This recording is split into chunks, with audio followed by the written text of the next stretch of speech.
lang. Yan. Pero overall,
bigyan mo ako niyan.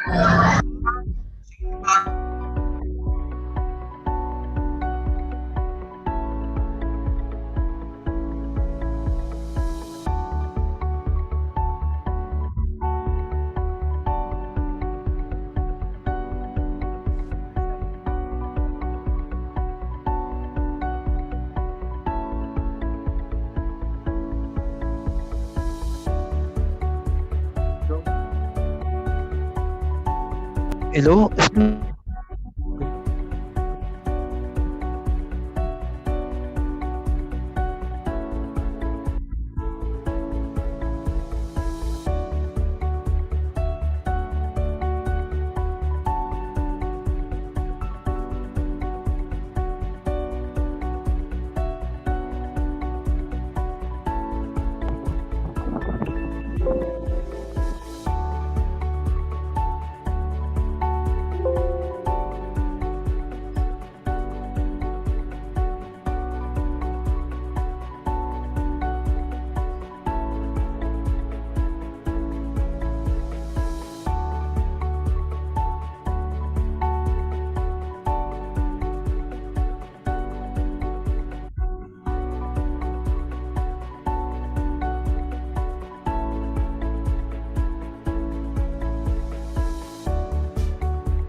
Oi.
Good afternoon, dear colleagues.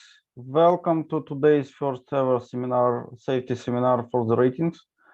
I am delighted to see all of you on that seminar. My congratulations, you are first seafarers who participating in such kind of seminar. My name is Captain Vitaly Kamenoy. I'm a quality manager and training superintendent from the V-Ships Ukraine.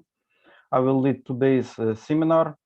Shortly about me, I am with the ship since 1998, was growing steadily from the rank of the cadet till the master. Later on in 2011, joined the ship as a training superintendent. Next slide, please, Karen. Why we are here? This is unprecedented times. All you know, due to all those quarantine limitations, due to COVID pandemic situation. So the reason we are meet with you virtually online, but hope in the future when things will be settled up and we will be able to meet with you face to face. So thank you for the making time to participate in this seminar. We're here to hear the update from our business leaders and also listen for your feedback. Hope you and your families are safe and taking all precautions against this COVID pandemic situation. Next slide, please.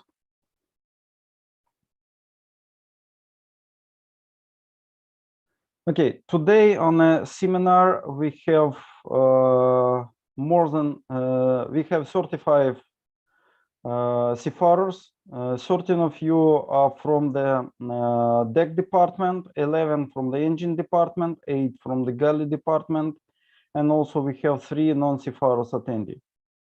Majority of you are very long, have a very long time career with the ship. You are sailing more than 5 years on the ship managed vessels. And as it seems from the survey, majority of you have participated already previously in the online V group seminars.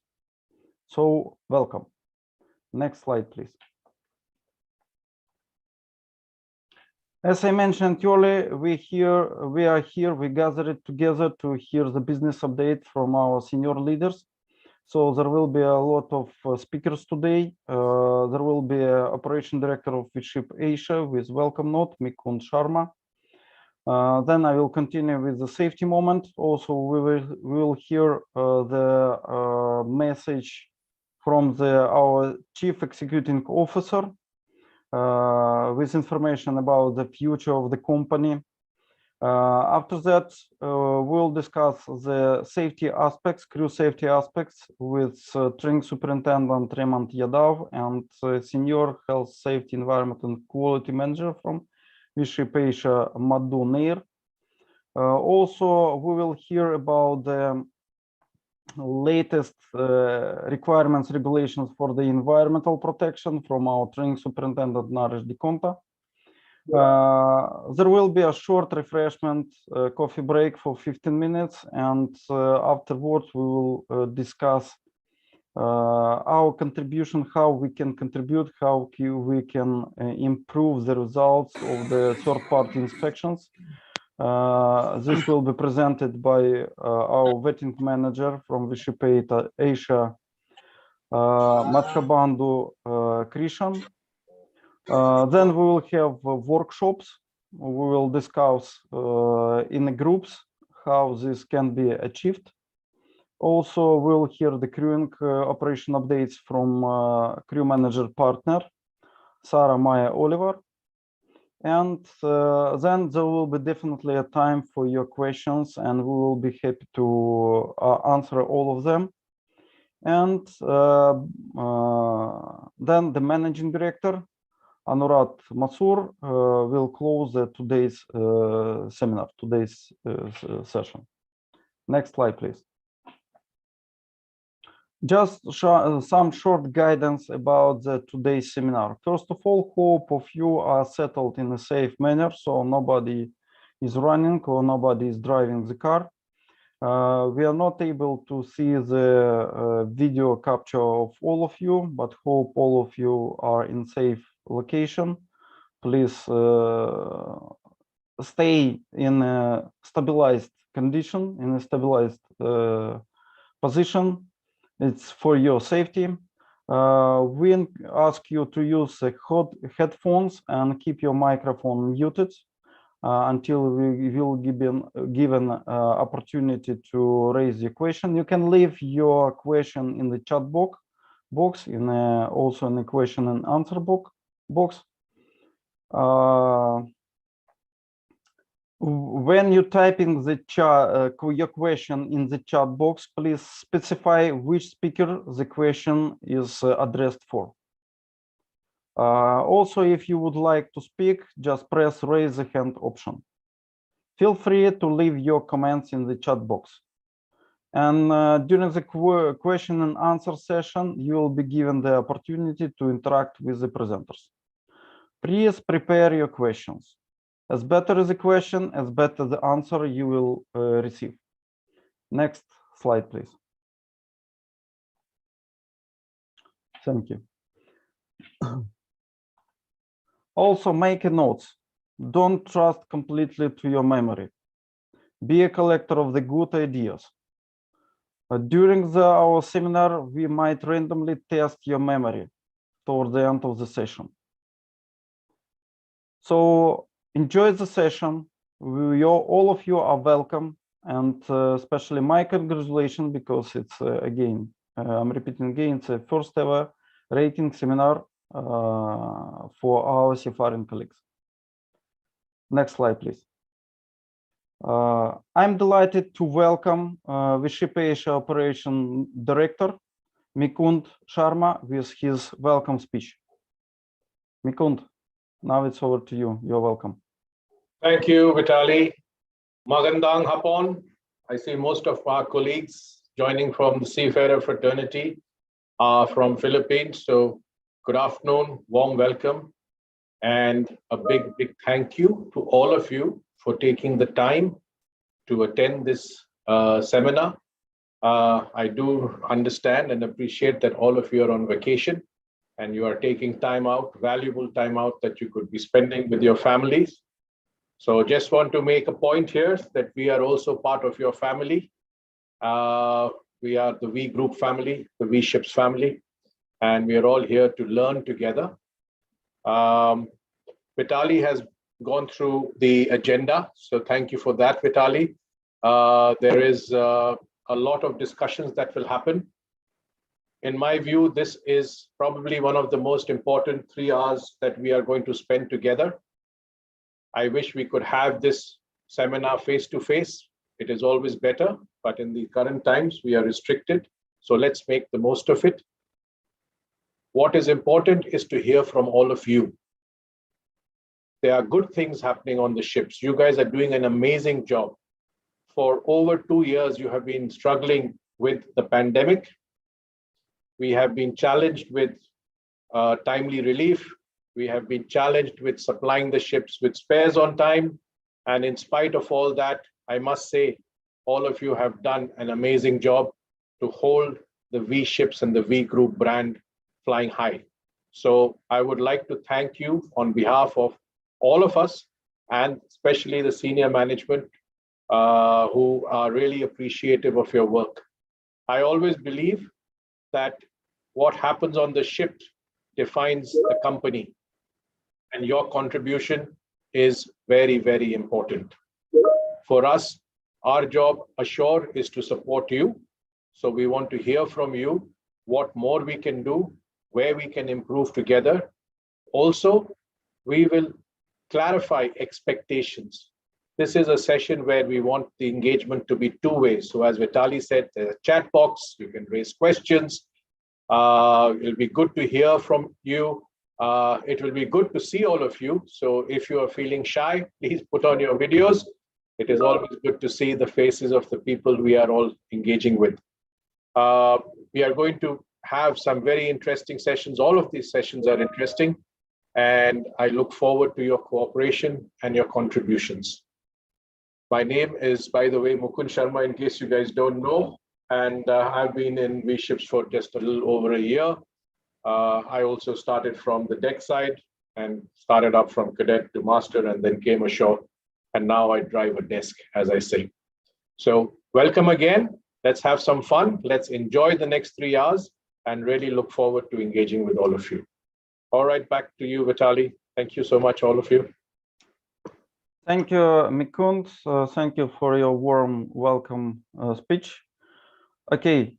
The purpose of the safety moment is to draw attention to the fatal accident that happened on the 21st May of year 2019.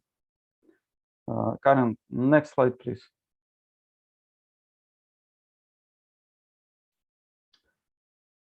This is a very direct reminder to all of us that regardless of how good our safety performance has been, a serious accident could happen on your vessel or the vessels you are responsible for at any time. Only with strong vigilance and safety leadership we can make it won't happen. This accident involved an able seafarer fell approximately 14 meters from the cargo tank access ladder while the vessel was undergoing repair at a dry dock facility in China.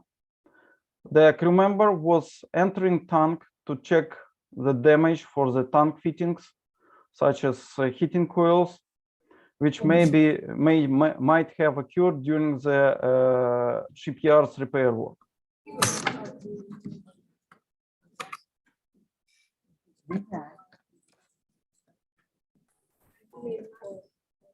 Sorry, Vitali, you went on mute. Sorry, something happened. Sorry for that one. Okay, I'm not sure at what point I was muted. Again, the purpose of this safety moment is to draw attention to the fatal incident which happened on the 21st of May 2019.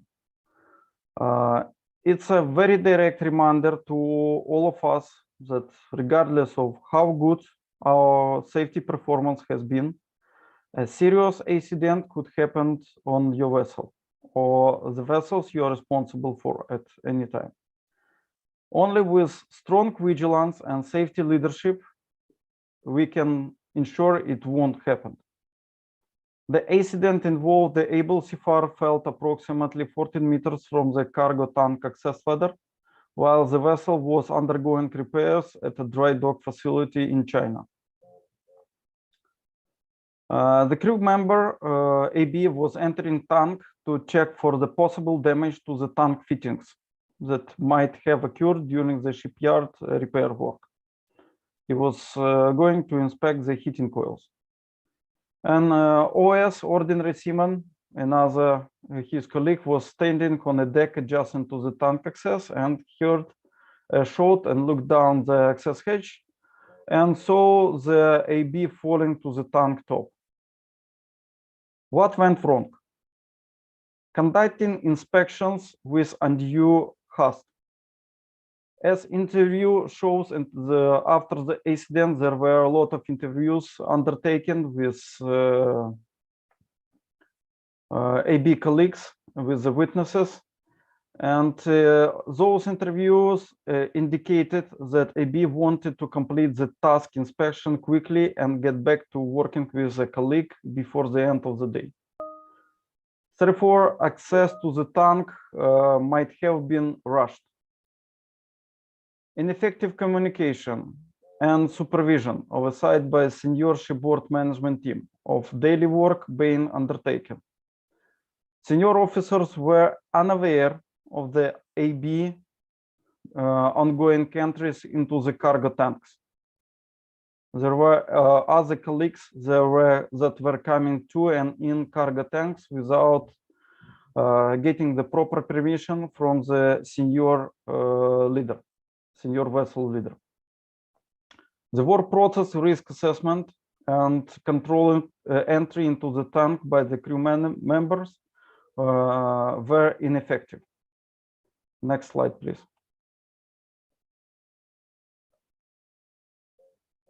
You can see now on the screen the picture of the place of the location where it happened. You see there are 3 platforms. And you can observe the tank entry manhole. As it seems from the first picture, there was an inadequate illumination. While there were several lights in the tank on access ladder, there were below the first platform pointing downwards. Also, it was a bright daylight. There would have been an impact on the AB vision while suggesting to the lower light level in the tank. In his haste, he didn't take the flashlight with him, and this may have contributed to his fall. Also, the poor housekeeping, one of the immediate cause of this fatal accident. As you can see from the second picture, the tank access hatch and vertical ladder to the worst platform were cluttered with cabling and ventilation chute. This resulted in a natural tendency to access the tank on one side of the vertical ladder, making access constrained. Next slide, please.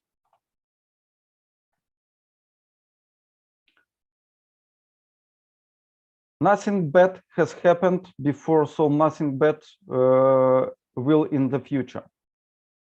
It's all about the form of complacency, and sadly, the root cause of many unnecessary accidents. We should build a strong safety culture, which shouldn't rely on luck, It should rely on each of us being safety vigilant, both for ourselves and our colleagues. We have processes for the reason. They are to keep everyone safe. Processes should always be followed with no exemptions and no shortcuts. Remember, enclose space and follow the processes. Do not take the shortcuts. People often imagine that because something hasn't gone wrong before, that it won't in the future. This is called risk normalization, and it's dangerous. In our enclosed space example, who knows how many times the same shortcuts have been taken before, but eventually it had a tragic result. We must get back to following the process right every time. You know, it's the right thing to do, and it's you were having the discussions with wives, girlfriends, and children, and I'm sure they would want you to do the right thing. People cut corners to save time when they are overconfident. People also cut corners where they think they are helping the company avoid some costs, letting the chief officer sleep instead of getting a permit right away. I'm sure you can think of the other examples. So please, do not take the shortcuts. Always follow the procedures. Always be safety vigilant, both for you and your colleagues. Thank you. Next slide, Karen. And we are going to hear a message from our Chief Executing Officer about the roadmap 2025, about the future of our company, future strategy. This is our time. This is really our moment. Now is the time to set off on our next voyage. Pride in our people. It's deep-rooted. It's in our DNA. We are one team. We are one company. Today really marks the beginning of the next phase of the company, and it makes me truly excited to share what we call this journey map.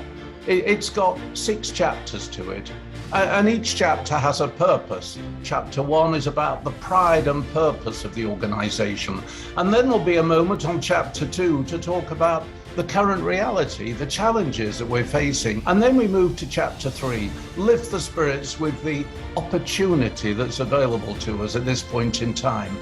And then to the right, we get to the engine room of the story.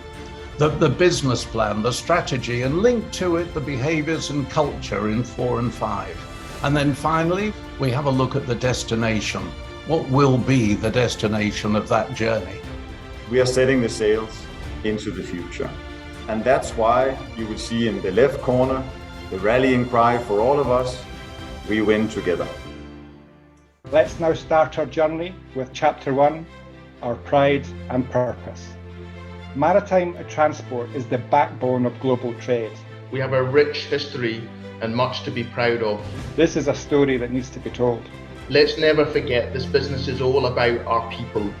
Can you find a word that makes you proud to work for V Group? What I see on screen is all the ingredients for success. But it's been hard work to steady the ship, and we need to make more headway. The picture says it quite well, even without the words. This chapter is a reality check. And I have no doubt that we can do this if we stand closely together as a team and constantly challenge ourselves to be really our best.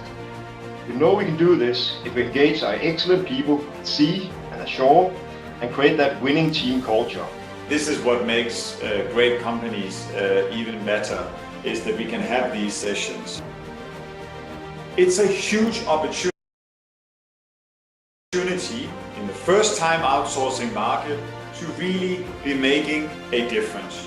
And I see Shipshire2 as building the strongest foundations for our digital platform. I would love to share with you our strategy wheelhouse. So now we need to ensure that we harness all of those opportunities.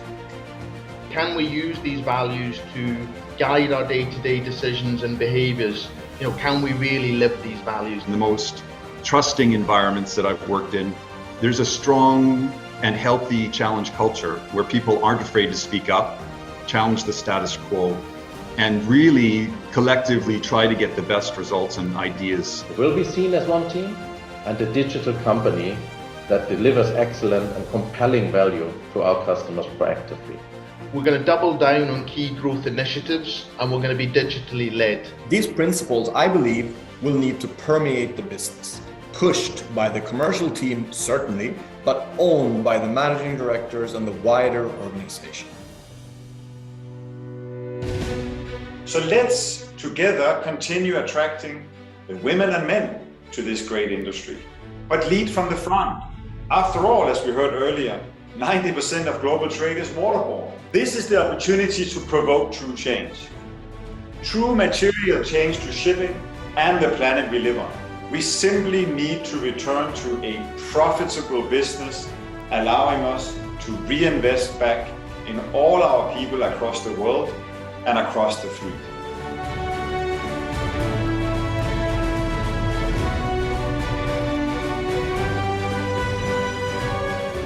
For a good strategy to be executed well, that really requires everybody to get behind it. We will come out of this stronger than before. We are one unit. We have great and highly competent people, and that's a fantastic basis for our future development. Now, let's together unleash our true potential. We win together.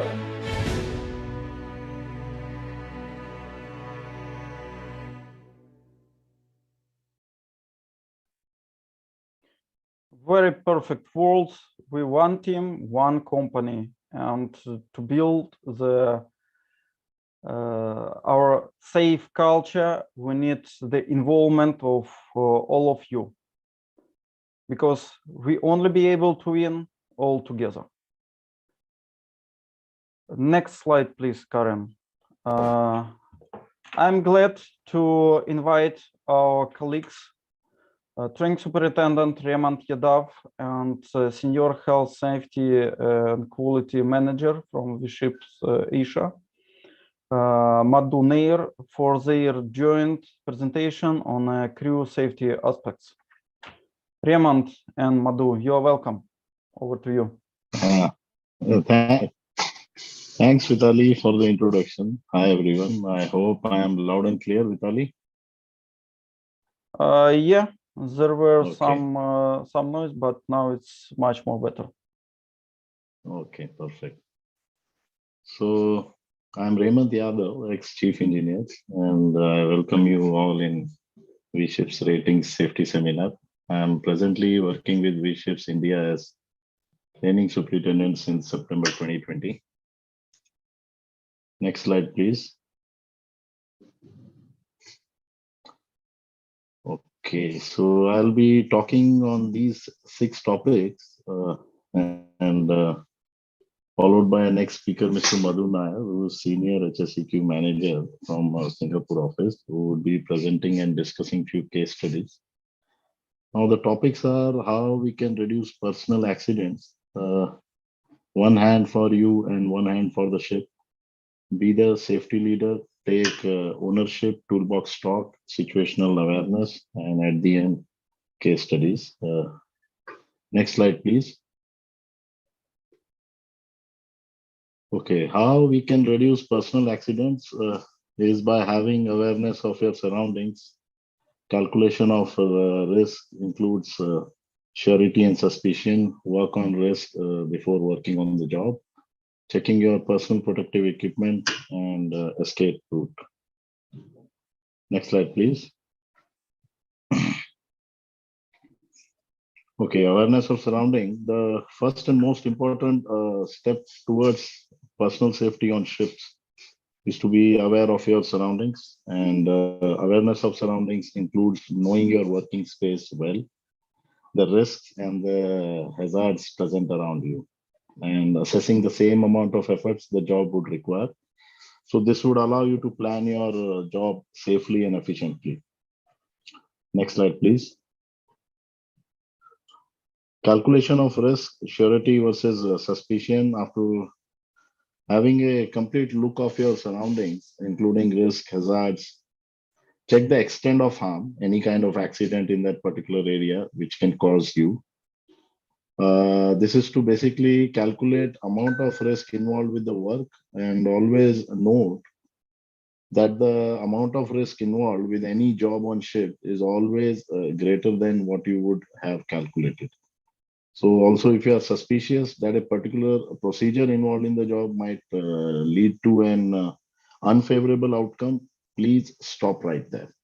Make sure you weigh your doubts properly before commencing the job. Basically, you have to take the stop take file. Next slide, please. Work on risk before working on the job. It is always better to find out the amount of risk is involved with the job before getting into it. Try to eliminate, that is the best way, but at least we have to minimize or mitigate as many hazards possible from your working place before carrying out your assigned job. Note that it is not possible to make any job 100% risk-free. However, minimizing the number of risks involved would drastically increase your level of personal safety, for sure. Next slide, please. Checking your personal protective equipment. PPE on ships provides you with tools to enhance your safety on board.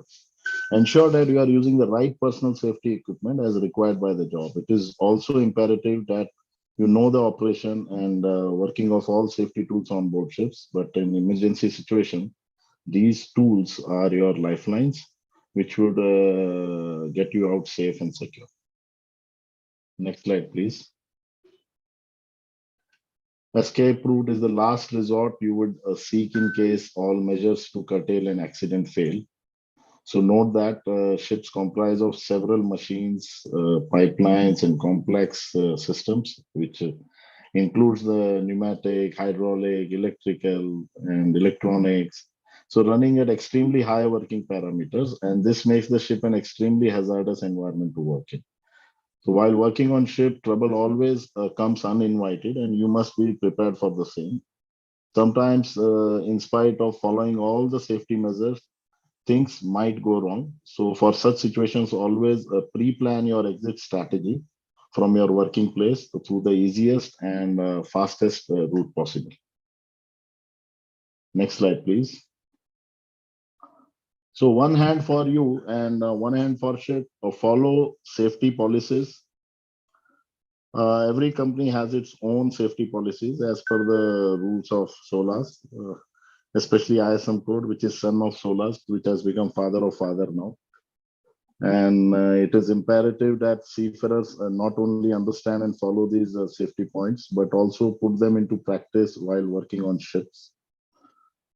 Situational awareness is very important, the awareness of any situation, because you have you are away from the real picture.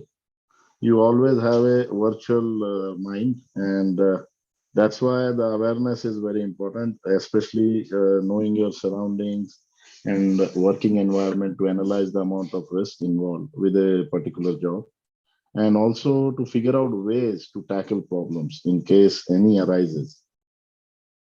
Know-how and training, that is correct operating knowledge of different equipment tools and systems on ships, including the safety procedures and emergency plans, must be gained through proper training and practice. Use of PPE, every person on board ships must know what personal PPE to be used and when. And this includes every detail involved with procedure of donning, checking, and operating PPE. Help yourself first. When you and your colleagues are trapped in a dangerous situation, help yourself first to get out of the situation and then help others. Don't try to help others unless you are confident about your own well-being. This would ensure safety of both you and your colleagues. Know your emergency duties. Every crew member, I believe, should know to do and how to do in case of an emergency situation. Knowing one's duties would ensure personal safety along with the safety of the crew, the ship, and the environment. avoid any kind of panic attacks. It is a human to get tensed and nervous in case of any accident. However, one should know ways to control emotions, to maintain mental peace, and to act in a quick and smart manner under the pressure of an emergency situation. Next slide, please. Raymond, can I just jump in here for a quick comment? Yeah. So in this slide, we're talking about personal safety. We're talking about one hand for you, one hand for the ship. This photograph, right? It's a very cheery, smiley photograph with a thumbs up, but there is plenty wrong with it. So I want all the people who are attending this seminar to look at this photograph. The person is in the workplace. I am sure none of you would ever go to the workplace dressed like this. We can talk about it later, but this is really staring in my face. And it is difficult for me to absorb that this photograph is here of a person who is supposed to be safety compliant. This is not safety compliant. This is poor safety awareness. Absolutely. Yeah, absolutely right. We'll discuss at the end. Yeah. We'll discuss in a few case studies, and surely we're going to recall this, one hand for you and one hand for ship, during case study discussions. And next slide, please. Okay, be the safety leader. As a safety leader, what all things you need is know the moment you step on board. First thing first, forms and checklists, developing the right attitude once on board, and 8 benefits of acting and behaving responsible. Now, as a safety leader, what all things you need to know the moment you step on board is check your accommodation. Now, the first place you visit on board a new ship is the cabin or the accommodation area, and your safety checks basically start from your cabin. So you should check the life jacket and immersion suit are kept or not, or some accessories and condition of jacket and suits. Location of the nearest fire extinguishers from your cabin. Then emergency escape located nearest to your cabin, location of emergency escape breathing devices, EBD, and your duty is well posted in the muster list along with your lifeboat station, and a nearest fire hose, ship alarms, etc., etc. Check the general layout of your ship. So basically, when any emergency strikes, the time is one thing which is extremely precious. So to save that maximum amount of time, every person or a seafarer must know the complete layout of the ship, along with the way to reach the muster station from any part of the ship. Familiarize yourself well with the general arrangement plan, GA plan, which is there in every deck, alleyway. Plan of your ship, especially at the master deck. Plan of your ship by visiting and exploring every accessible corner. Check the GA plans, different ways to approach the muster stations, forecastle of the ship, location of life raft, life buoy, aft part of the vessels, and location of lifeboats in other part of the ships. Next slide, please.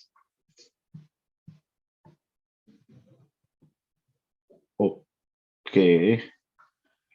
Here the engine room checks are very important. Next slide, please. Because, okay. The engine room checks are very important. So you have to check your workspaces, which comprises of engine room, deck side, bridge, galley, and miscellaneous checks. In the engine room, again, you check the life jackets and immersion suits provided in the engine control room. You have the back side of the control room where you have this designated place for these LSA items. Check the EBD in the engine rooms, the locations, check the medical first aid box, the emergency escape routes from the engine room, and check all the life-saving appliances for the starting and stopping procedures. All engine room machines for abnormal operations, location of watertight doors, location of fire hoses and fire hydrants. Deckside net and railing in the gangway is very important because that's the first impression. And many times, even I have observed the PSC or any external inspector coming, he starts the inspection from the ship side and the gangway.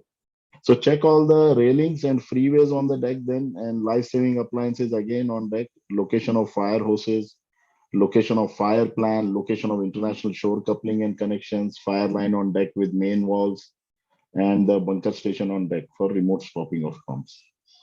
Bridge checks, EBD, location on bridge, location of live buoy, location of nearest fire extinguishers, same EPUB and SART, then emergency fire pump switches, distress signal buttons, escape route from bridge, and ways to approach the muster station. Next, galley checks, the fire blanket, the fire alarm button, check the location of fire dampers, location of nearest fire hose, electrical plugs and fittings, etc. And some miscellaneous checks, that is your fire station on ship, MBG lockers, location of CO2 fixed system on ship if provided, location of chemical locker on ship, the location of SOPEP locker and tools therein. Next slide, please.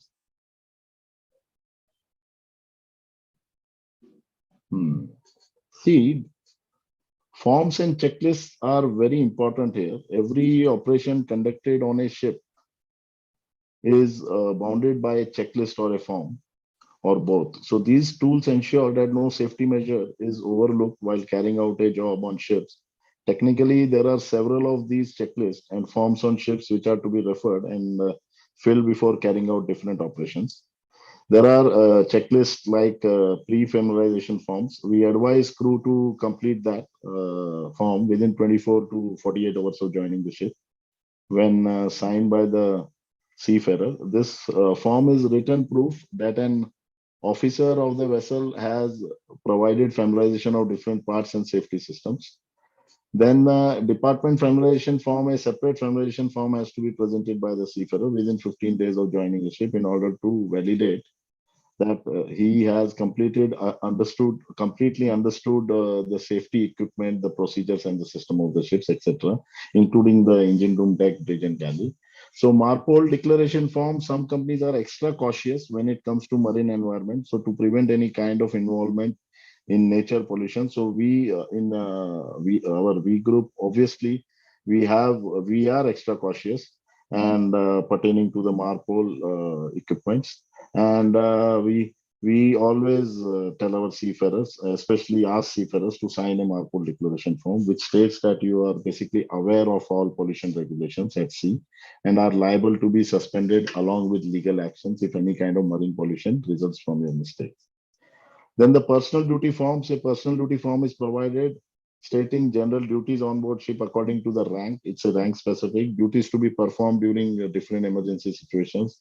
Safety checklist, a separate checklist, and states all about safety gears, personal protective equipment, and whether they are working in satisfactory condition or not. Safety manual provides the safety management system. We have the safety management system, we call it VMS, containing all procedures and operations that are to be carried out in the safest manner. And these manuals are also be read and signed. So last is the firefighting training manual, similar to safety manual. A firefighting training manual describes different situations and methods to fight fire safely. Also, operations of different firefighting appliances are also described in this manual. Next slide, please. Developing the right attitude once on board. The personal safety on board a ship is a basically result of a systematic approach to working procedures, and to ensure a safe working environment, start every job on ship with a safety first attitude, and everything else would fall into place. At first steps towards personal safety, we have to do the drills. So we have SAF 24 form, which is I believe the company is going to replace in future. But please follow all the drills, comply with all the drills. Safety drills on various scenarios are performed every fortnight on board most of the ships. And as we know, even the enclosed space drills, they were before once in 5 months, which are now once in 2 months. And obviously we have to do once in every month as per our company management system. See, don't attend these drills as formality. Instead, get totally involved in them and learn every single step perfectly. And during emergency situations, it is your presence of mind and common sense, and which can be developed through such regular drills. and is going to be very, very helpful. Attend safety meetings. Safety meetings are held on board ships to discuss safety issues and also to enhance the safety of the ship. If you want to discuss on the matter of ship safety, no matter how small the issue is, please report it to your colleagues during these meetings and avoid any kind of accident at a later stage. So it is like a proactive measures. It's a point of discussion. It can be a knowledge sharing session also. Watch safety videos. There is nothing better than to get trained by visual and audio medium. Picture speaks thousand words, so which simulates a difficult to handle situation, and information attained from such videos is easy to retain and to apply in real life scenarios. Follow safety circulars. The regular track of safety circulars sent always by the company to the ship, either from the P&I club or our company, to know about different risk tips to tackle them and other technical information. Circulars are good source of information on new safety technologies, the upcoming ones, and the amendments introduced in the shipping industry, plus in our SMS. Clear communication. In case you have any doubt while performing any job on ship, don't keep it yourself. Please consult them with the fellow mates or seniors. A clear communication with team members ensures smooth and efficient performance. And that is very, very important. Don't keep it within you. And please inform and report if you come across any suspicious thing which can be threat to our ship's safety. Please inform, report, shout out to a duty officer or seniors, even to the company. Trouble detected in early stages can easily be tackled or reduced in full intensity. Stay alert. Don't be lazy when on board. Stay alert at all the places, especially engine room, deck, galley, and cabin, or any part of the vessel. If you see emergency can strike at any time. It's not going to give you any intimation. And especially when one is least bothered about the same, an alert mind can surely save several lives and prevent a lot of damage. So be alert. Say no to unsafe practices. If your superior or co-worker asks you to do a job which comprises your personal safety, please refuse the job politely and work towards eliminating the risk first. Stop others compromising safety. Follow your safety first rule to warn others compromising personal safety. Sometimes you may land in trouble because of mistake done by your colleagues. It is therefore every seafarer's duty to stop anyone following incorrect safety practices on ship.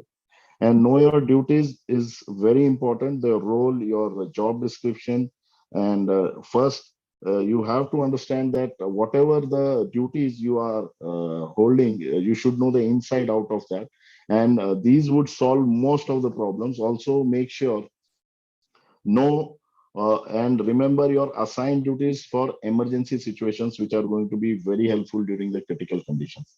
And this would avoid a lot of confusion, and eventually it will increase the level of safety on board, and it will also motivate others. Okay, next slide, please.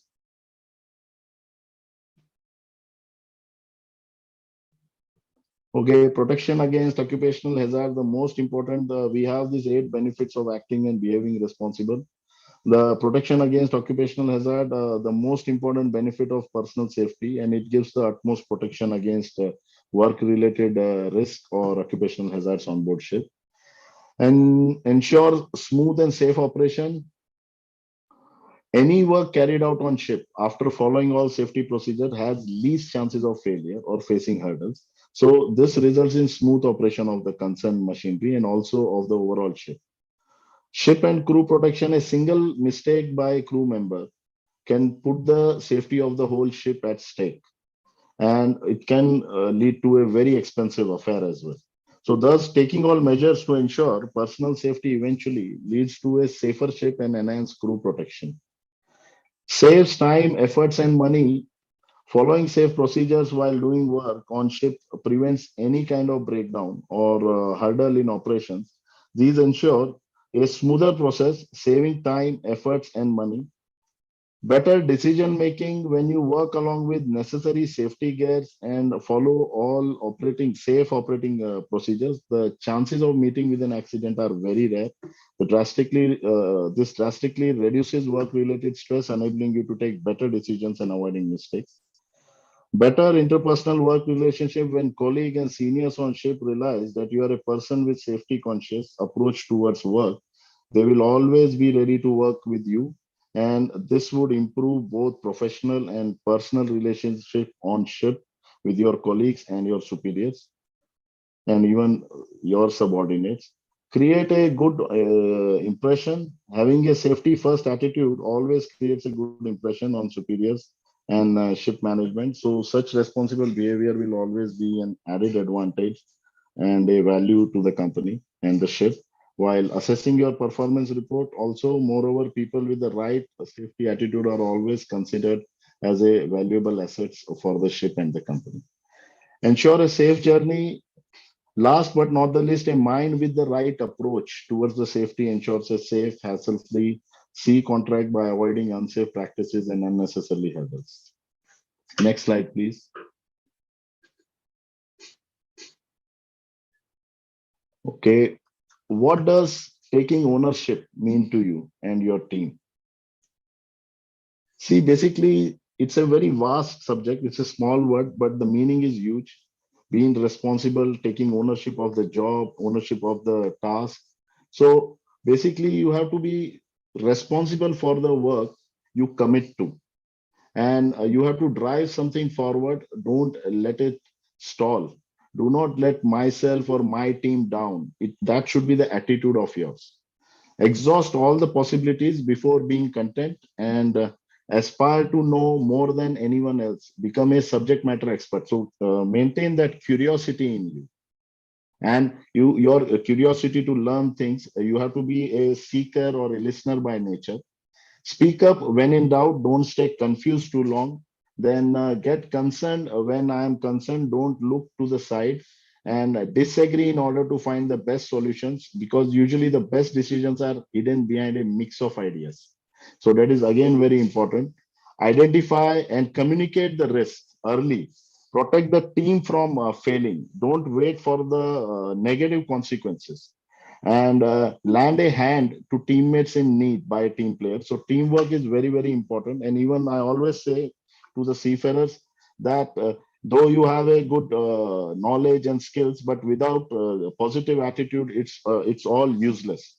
So you have to keep the positive attitude, and you have to lead by example, be the change what you basically want to see in others, and you have to be like a role model. Take a pride in your work, and that is what is the ownership of the job is. That is what is the responsibility. That is what is the accountability. Push the boundaries to raise the quality, and I can assure you, it's always, you will always find a way to take it up to a notch. Okay, so this is very, very important, and it comes with the passion. So bring that passion within you guys, and that's what I always want our seafarers to lead the projects, the task. So be a leader, don't be a follower, and look for opportunities to become more efficient and feel that you can deliver more value and thus become more valuable to the company. Next slide, please. Okay, this is very, very important topic. Toolbox talk. You can see toolbox meetings are the meetings of a shorter duration, correct? But please have them every day. Even if it's work as usual, these meetings help deliver last minute reminders as well as create the right frame and mind before your team begins their work. Conduct a thorough risk assessment before the meeting, and especially the senior officer in charge of planning and following up the task should ensure all risks are thoroughly assessed and recorded. Involve the crew undertaking the task. I have observed many times on some ships, the risk assessment is discussed only with the bosun or the fitter in the engine room. Basically, they in turn pass on the instructions to the remaining crew. That is not the correct way. So I don't recommend it. So every crew member and any shore, riding teams as well, even though they are on ship for some repair works, should be present in the meetings involving the task and they are about to undertake. Now cap them at 10 minutes. You should have already prepared the risk assessment form in advance. So use the meeting only to review it and exchange some additional information. Walk through the tasks. During the meeting, discuss the risk assessment, create a mental picture. As I said, the virtual imagination of how the work would flow, and when relevant to the task at hand, share a story or a safety bulletin which can improve risk awareness. And a monotonous repetition of the risk assessment will quickly make it drag. So sometimes you can demonstrate best practices, such as the proper way to use an take an example, an angle grinder or a welding rods or a lathe machine, etc., etc. Encourage questions. Toolbox meetings are not one-way briefing. It has to be a two-way communication. So ask questions early into the meeting. Ask the AB or a oiler what safety precautions he intends to take. Ask the bosun. So basically, that's what a officer has to do. What you as a participants have to involve and evolve in the meeting. And that's so basically you can then add to this list your own points from the risk assessment form.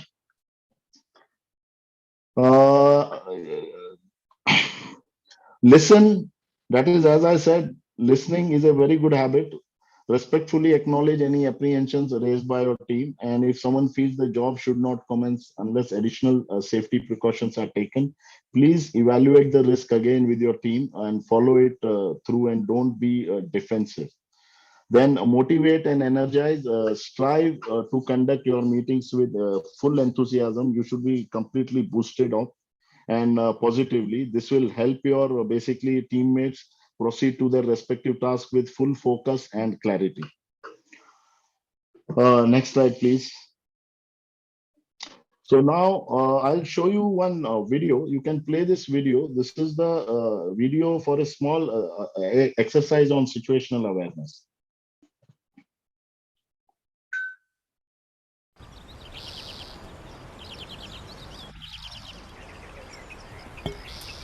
Yo, Brew, what's it like? It's cold and refreshing.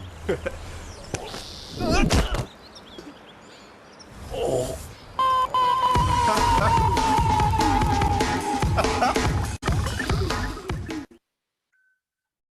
Okay, next slide. Okay, so you have seen that video. It's a funny video. So he says cold and refreshing. So don't make decisions. We don't basically, it's a human tendency. We basically don't make decisions based on reality.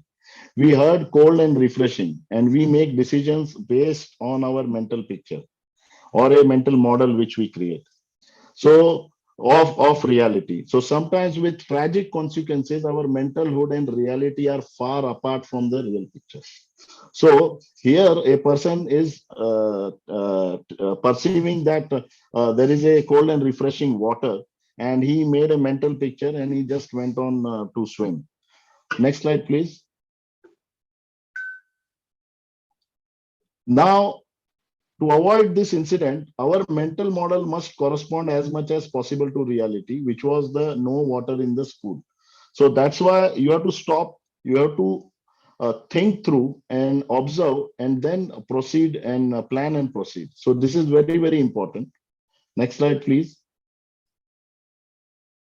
So in this, you can see situational awareness, which is knowing what is going on so you can decide what to do. See, to know what exactly going on around you, to decide firmly and precisely, you have to stop first, as I said, and you have to take some time on, think through, observe, and then you have to plan and proceed. So in a simple form, situational awareness is knowing what is going on so you can decide what to do. If you have a poor situation awareness, you are likely to make poor decisions. Next slide, please. Okay. Now, in this slide, you can see the situation awareness basically consists of these three levels. Perception, that is basically the collection of information. So you are collecting information about the situation. That is your individual's perception. Then a comprehension, that is a building up the mental model of the situation. That is your virtual imagination. As I said, we are always virtually imagining things and assuming and presuming things, so we are getting away from the actual projection, which is looking into the near future and virtual forecasting with accurate situation awareness. And we are able to make good decisions and act only when we follow these things. Okay. I believe you all enjoyed the session. Next slide, please. And I thank you all for making time, and I would like to hand over to our next speaker, Mr. Madhu Nair, who's a senior HSEQ manager from Singapore office. Once again, thank you very much, and I hand over to Mr. Madhu Nair. Yeah. Thank you very much, Raymond. I hope you can all hear me. If you just show me a thumbs up saying, can you hear me all? Yeah, loud and clear. Yes, can. Thank you. Thank you very much, Vitaly.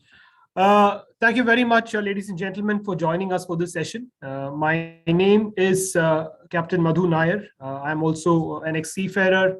I stepped out ashore about 15 years ago as a master, and I have been with the V Group for the last just over 3 years now.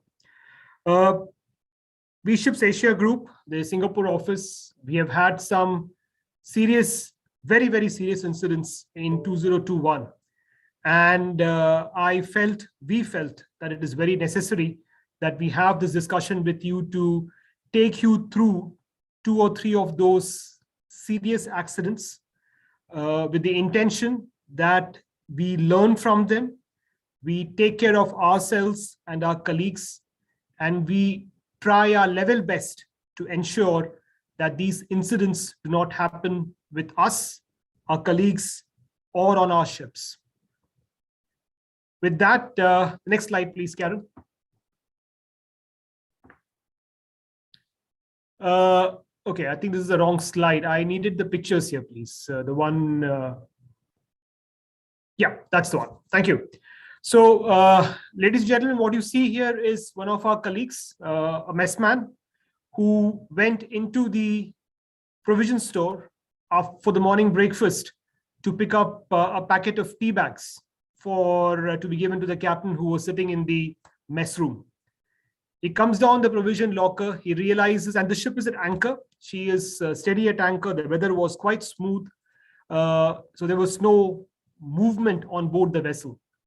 When he came down the provision store, he had woken up from sleep. He had been working for the last 1 or 2 hours, about 7:30ish, 8 o'clock in the morning. And while trying to reach across on top for a packet of tea bags, he realized the bag was a little bit far away from his reach. So what you do not see in this picture is where you see his foot with the safety shoes, he actually used one of these plastic or a package of plastic water bottles. He stepped on top of that and he reached across on top to get to a packet of tea bags. As you can imagine in your mind now, as what Mr. Raymond was saying earlier, that packet of water on which he was standing was not steady. He lost his footing, and while trying to balance himself, he grabbed this barrier here, where you have the barrier going across, the bar going across. He tried to grab it, and at that time, he was not wearing any gloves. Usually, as we all know, the practice when your people are working in the provision store, there is no tendency to use gloves. Next slide, please, Karen. And this is a closer picture of what actually happened. So imagine the hand with no gloves, and imagine that this gentleman was wearing a ring on his right ring finger.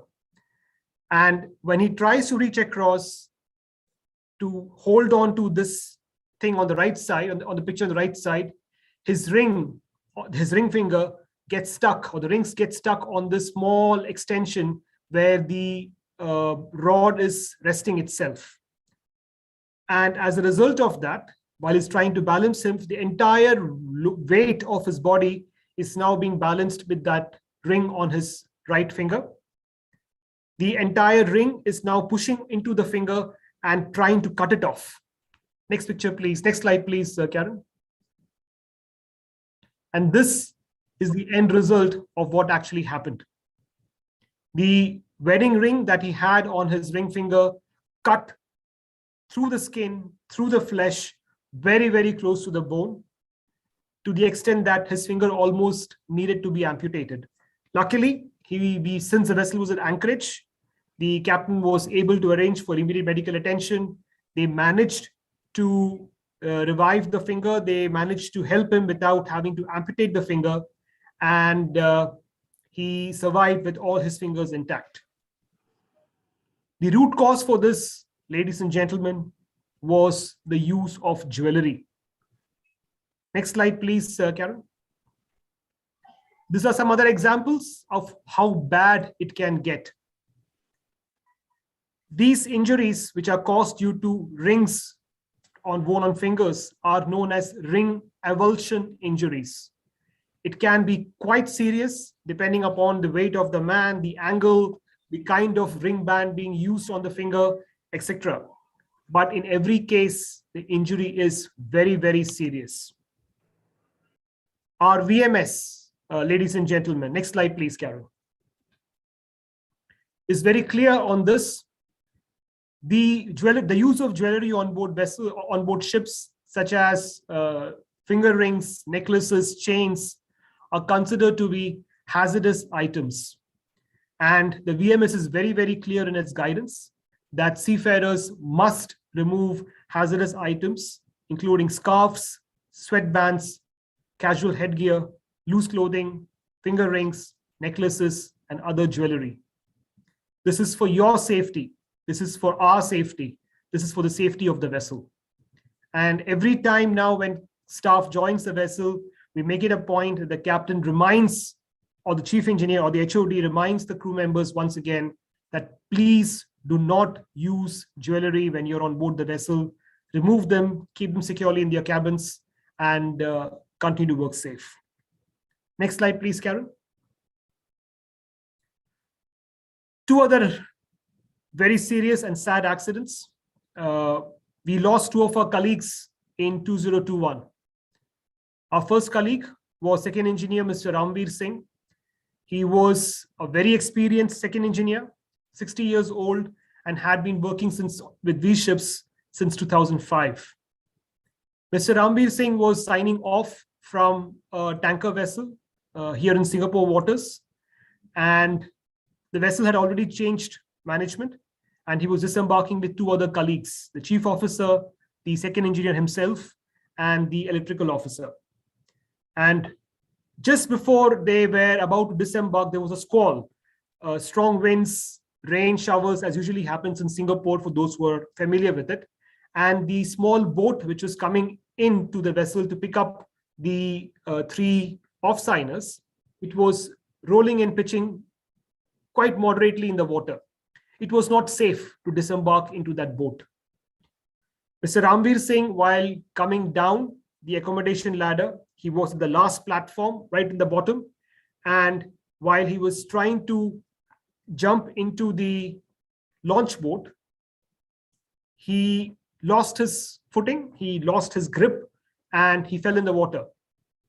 And while falling in the water, he had his backpack on his back. And usually these backpacks, we all do that, have done that in the past with documents, passport, important papers is usually kept in that backpack. However, it is the wrong practice. With that backpack on his back, and a mask on his face, when he fell in the water, there was nothing much he could do. And before you know it, because the sea was a little bit choppy, the boat also could not come close to him to pull him out of the water. The new crew which had joined the ship, one of them was so brave that he jumped in the water. Again, not recommended, but he did his level best to go and try to connect a lifebuoy to Mr. Ramveer Singh. By which time, Mr. Singh had become unconscious, and when he was recovered from the water and taken to the hospital, after about 20 minutes of reaching the hospital, he was declared dead. A very, very sad incident, a very, very avoidable incident. And today, we are extremely saddened by the loss of one of our colleagues in an accident, again, which I say could have been easily avoided. Our very strong, humble request to every crew member, use of correct PPE. If you think that access to the boat or the weather is not good enough to disembark in the boat, do not do so. Wear proper PPE. Ensure that your hands are free, your back is free, and there's nothing hanging off from your body which can disrupt or which can make your access into the launch boat or anything else difficult. Use a life jacket. Had Mr. Ramveer Singh been wearing a life jacket that day, today he would not be a part of this topic. Next slide, please, Karen. This was a second incident where we lost a third officer from our fleet. Bulk carrier vessel. They were conducting a lifeboat operation in Indonesian waters, routine testing. And while trying to heave up the lifeboat with 7 people sitting in the lifeboat, the hook system, the system failed. The entire lifeboat fell in the water. The reason why the lifeboat fell in the water is a little bit complicated, but I'll try to explain it to you here. So the lifeboat is a normal David launched lifeboat with hooks forward and aft. And what you see here is the aft hook. And at the tip of this hook is a locking mechanism.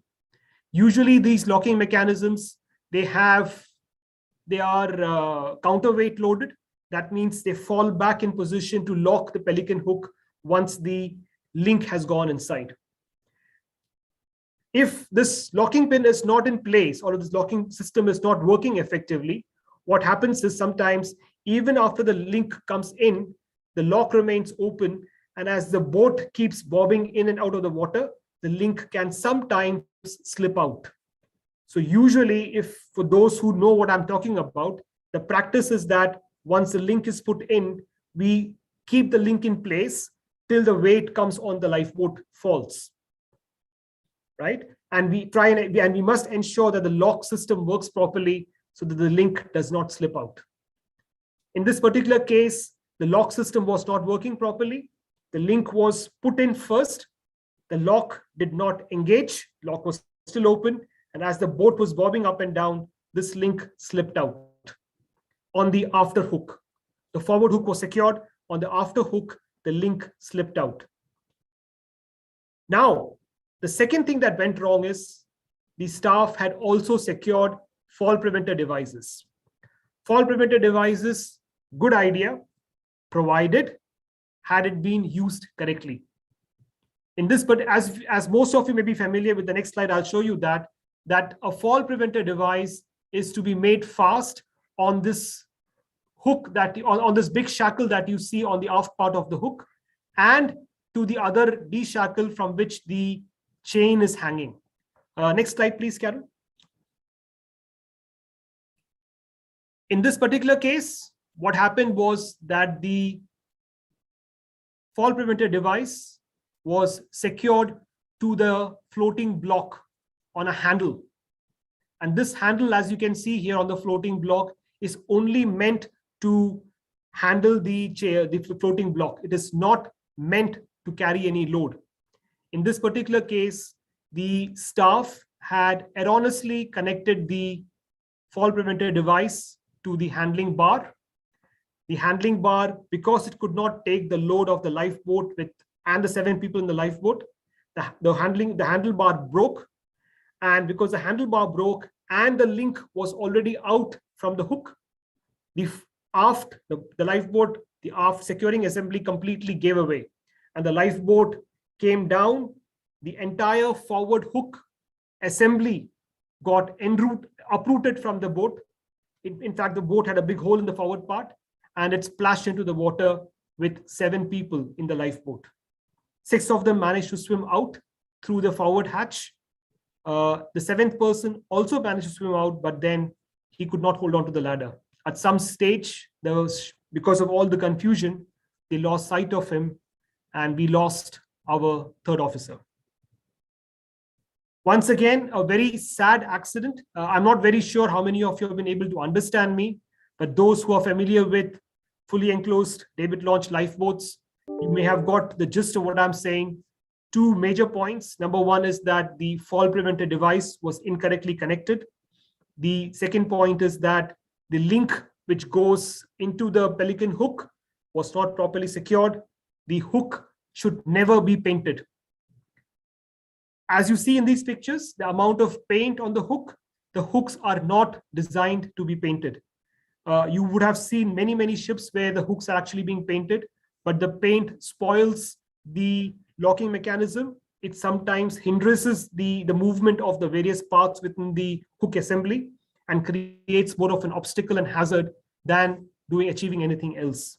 Lifeboat hooks by design should not be painted. When in doubt, look into the maker's manual. In this particular case, there were many other things that went wrong. Our VMS is very, very clear. The lifeboat should not be recovered with 7 people in the lifeboat. Minimum people, and there are revised procedures now in the VMS. Once you join your vessels, you will read through them. The lifeboat needs to be tested with no people in the lifeboat, both recovery as well as launching, before launching it with a minimum number of people when required. As far as possible, anybody else who's accessing the lifeboat must do it by using the dedicated ladders provided for the purpose. But I wanted to share these 3 incidents with you, all very, very avoidable incidents, all incidents for which we have very dedicated procedures within the VMS. Procedures were not followed the way they were required to. The toolbox meetings conducted were inadequate. More surprisingly, and none of the staff raised a hand saying, please stop the job, it is not safe. The boat was rocking, the weather was rough, the boat was not secure, people were not wearing PPE, but nobody stopped Mr. Ram Singh from trying to go into the boat. In the second case, a lifeboat was being recovered with 7 people in the lifeboat. Nobody told the senior officers it is unsafe to do so. Please stop, think. Every person working within the V group has got the right to stop a job when you think it is unsafe to proceed. If in doubt, raise your hand, ask questions. Please feel all of you are empowered. Each and every one of us is empowered to stop an activity when you think it is unsafe. We implore from all of you, please take care of yourselves. Please take care of your colleagues. Please take care of your ship. Thank you very much. Thank you very much, Madhu. Thank you very much, Remant, for your very important presentation and also those, interesting but sad causes, sad examples of what might happen if we are not following the procedures and if we are making shortcuts and proceeding with the job without the proper risk assessment. I'm delighted to welcome our next speaker, Training Superintendent Naresh Dikunda, with his update on the environmental compliance requirements. Naresh, you're welcome. Thanks, Vitaly.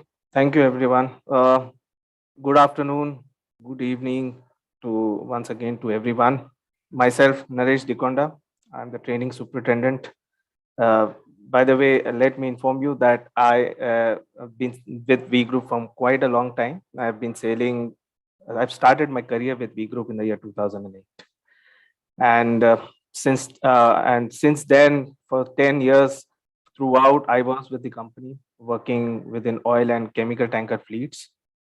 I shifted back to shore jobs in the year 2018, and currently, I've been working as a training superintendent since last 1 year under training services of V Group at Mumbai Training Center. Yeah, so that was the brief introduction about myself. So environmental compliance, when it comes to environmental compliance, there are 3 key factors to concentrate on when it comes to compliance by crew with respect to environment. So firstly, what is important or what is critical to get through with the compliance in most effective and efficient way? What are the associated risks when it comes to compliance to environment? I mean, associated risks to you, to your family, to the company. So these are the key factors as far as associated risks are concerned. And then comes the reporting requirements. So these are the 3 key things that what we are going to discuss through this section of environmental compliance in this seminar today. Next slide, please, Karen. Yeah. So environment. So firstly, as a global citizen and as a human being, we all have a responsibility. Yeah. All have a responsibility to leave clean environment and see for our future generations. Because clean environment or leaving a clean environment is not a compulsion, but is a commitment from each one of us, including for the guys, for the people who are at a shore, who are working at shore, to create a more clean, a more safe environment, not just for us or not just for the people around us, but for the whole world. And most importantly, it's to sustain that. I mean, it's like, what is the point in just doing it just for the sake of doing and starting off in full steam or going ahead in full steam and then just fizzling it out in the end? So the motto of ours as a global citizen for us would be to sustain that clean and safe environment uh, uh, as we proceed further. So we need to keep the momentum going. So that is the whole point here. Next slide, please, Karen. Yeah. So firstly, you all are aware of MARPOL, the MARPOL annexures. I'll just quickly walk you through with the annexures. Annexure 1 dealing with prevention of pollution by oil. Annexure 2 by chemical. Annexure 3 prevention of pollution by harmful cargo in packaged form. Annexure 4 deals with prevention of pollution from sewage. Annexure 5 from garbage, and Annexure 6 from air pollution. Next slide, please. Yeah. So what are the factors through which oil may get discharged? I mean, there are two factors. One is through accidentally it might get discharged, and one is intentionally. So these are the two factors when it comes to discharge of oil overboard is concerned. Now, possibilities of pilferage or leakages of oil causing a pollution accidentally, what are they? Grounding. Grounding is one of the incident. I'm sure this incident, when we talk about grounding, the incident that comes to our mind is none other than that of the incident of container vessel Ever Given being stuck in Suez Canal, and there was a big media coverage last year. Secondly, through collusion, thus keeping a close tab, not cutting any slack during your lookout and watch keeping duties.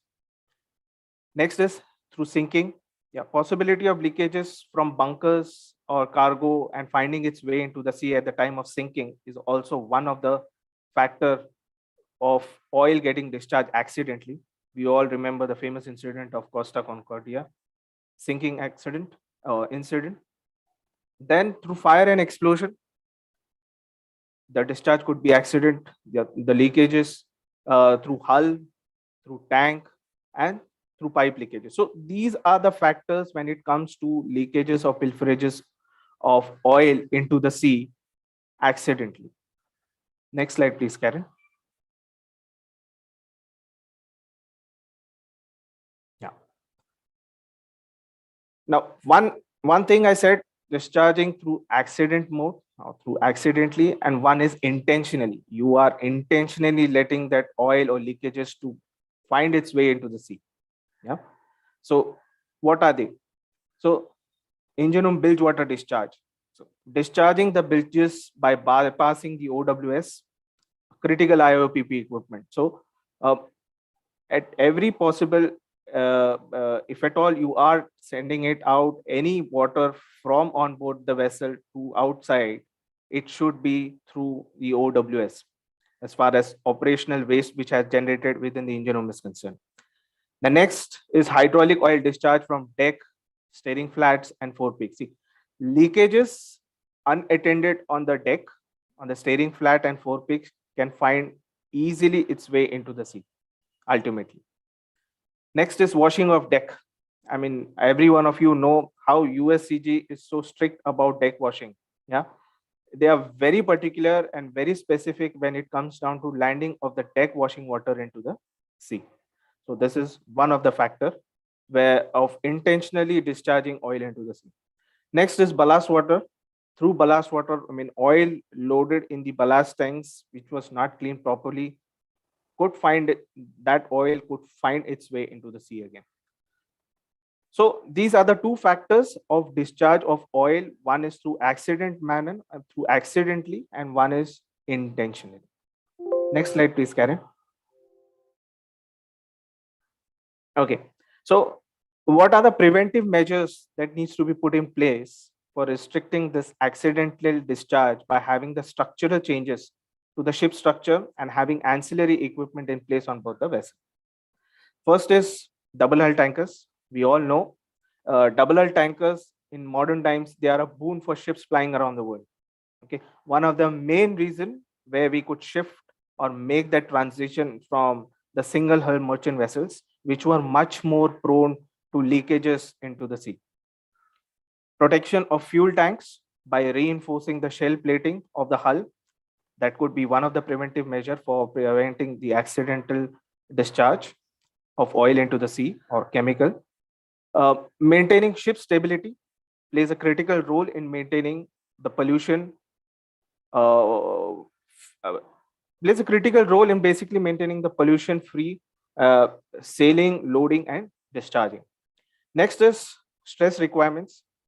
It's basically keeping a close tab on the loadicator for any untoward building of stress within the ship structure and avoiding the hull material to rupture or give away and subsequently cause that pollution by discharge of oil into the sea. So keeping the stresses being developed should always be in check and within the limits. SOPEP manual, of course, to be followed very diligently to attend to any untoward pollution incident. All equipment within SOPEP should be checked for their readiness to use and whether they are in order, something which is very critical and very important. Reporting requirements, reporting procedures should be strictly adhered to when it comes to prevention of preventing damages or losses blowing out of proportion.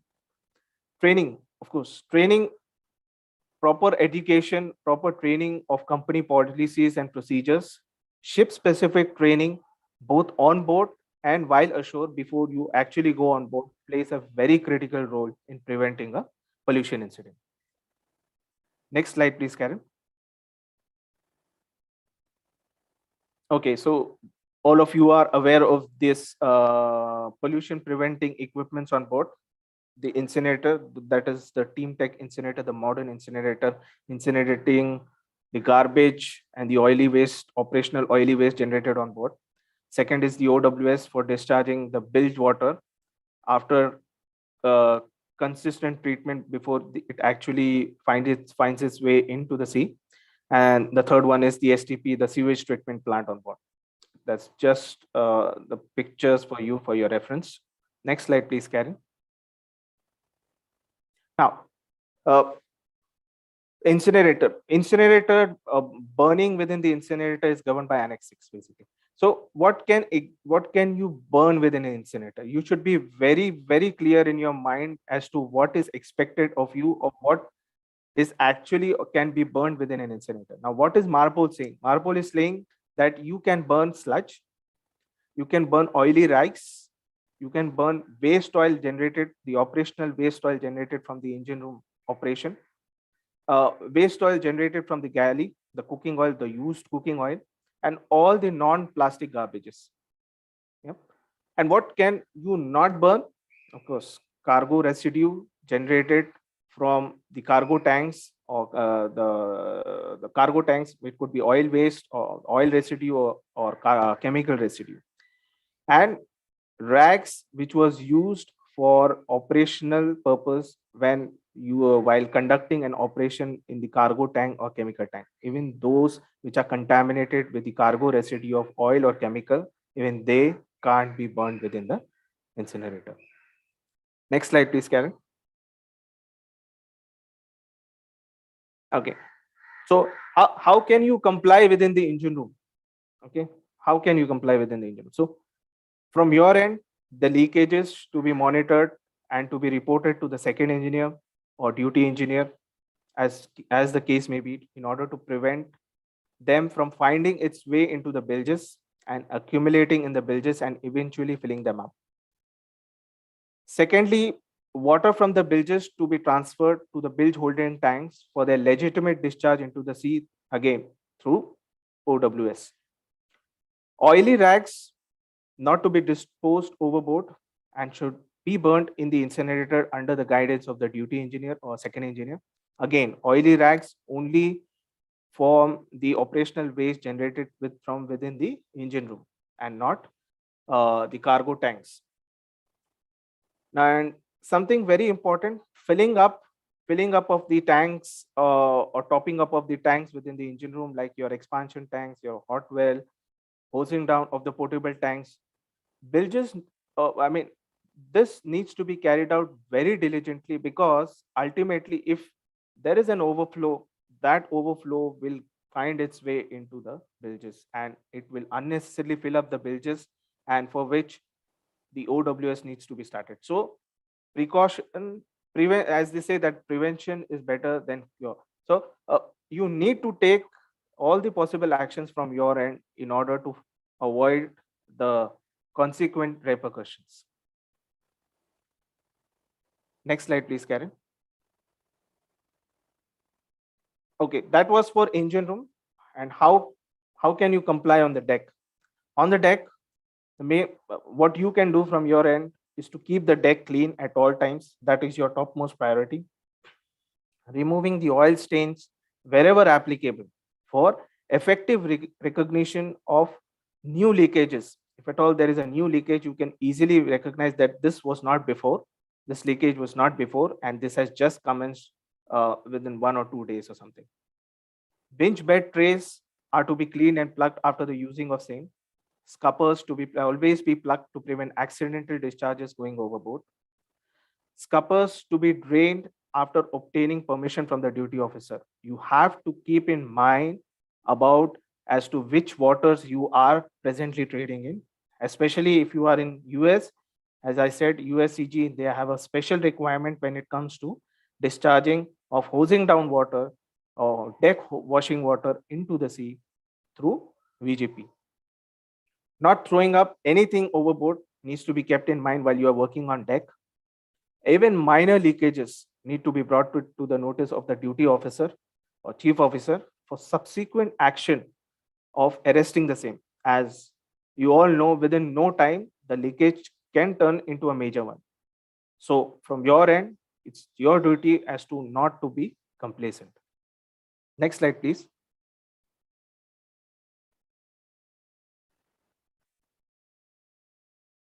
Yeah. So those are the pictures for you as to what are the consequences to the marine life or to the sea in particular when there is a discharge of oil or chemical into it. So these pictures are showing us as to what are the consequences of accidental discharges into the sea.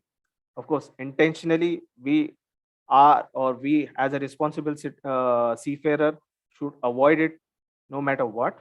But if it's an accidental discharge into the sea, what are its consequences? Oil and chemical sheen on the water surface causes discoloration, as you can see it from the picture. And most importantly, what it does is it takes out or deprives the necessary oxygen to the sea animals or fish, which leads them to die and wash up on the shore. So, and it also disturbs it. So taking out oxygen from the system is basically affecting the aquatic life within the sea, the fish, as well as the corals. So in order to maintain that complete ecosystem, we have to take every possible measure to prevent accidental discharge of oil into the sea. Next slide, please, Karen. Yeah. So every one of us knows that when it comes down to inspection, in order to check the housekeeping on board and how effective or efficient the operation of the vessel is concerned, we all know, I'm sure every one of you must have gone through the USCG inspection at least once in your sea time career or sailing career. When USCG comes on board, okay, they will check the vessel thoroughly, no matter if they are on board, if at all the vessel is new, the vessel is old, they will do the necessary due work from their end, which needs to be done. And if at all they are of the view, and if they found certain red flags on the vessel during the inspection, of course, then they will dig in deeper, and much deeper to dig in. In the process of taking out, they can find out something, because during the inspection and with the kind of inspections they are doing on regular basis, they immediately come to know when you are hiding something, or whether something has been hidden from them just for the sake of inspection. So, and if they find red flags, as I said, they will conduct a thorough investigation on board. Next slide, please, Karen. Okay, what exactly do they look out for? So they will look out for the flexible hoses with the flanges. And if so, you have to be very particular. If you have those hoses on board, they should be tagged, and the inventory should be logged in for it to be presented to the inspector whenever he comes down or asks for it, basically. Existence of blank flanges on the OWS piping system. Now, it could be system design, but nowadays the system design has become so efficient, there is no blank flanges to the piping of the OWS especially. So if at all there are blank flanges attached with an older vessel, it needs to be properly locked in or tagged in, especially around the PCD of the flange. Okay, all those bolts that you dig in, it should be tagged, and it should be tagged, and the tag number should be loaded within the record book maintained by chief engineer. Evidence that the nuts and bolts of these flanges have been turned. So that is exactly in order to avoid that, they have come up with a new concept of drilling the bolts with a hole and then tagging them, so that if at all someone is taking it out, they actually need to break that tag before they take out the bolts of the flange. So these are the particular red flags as far as US enforcement, or for that matter, any inspection is concerned by any port state. Next slide, please, Karen. Okay, SOPEP. Now, SOPEP is a plan which has in place on board all merchant fleet vessels. Okay, this plan, it's in compliance with the International Convention for Prevention of Pollution from Ships, which is MARPOL, and also it is also projecting the guidelines for the development of shipboard marine pollution emergency plan. So the owners, the ship owners, the operators, the ship managers, they must maintain their data up to date with respect to when it comes to SOPEP manuals. Okay,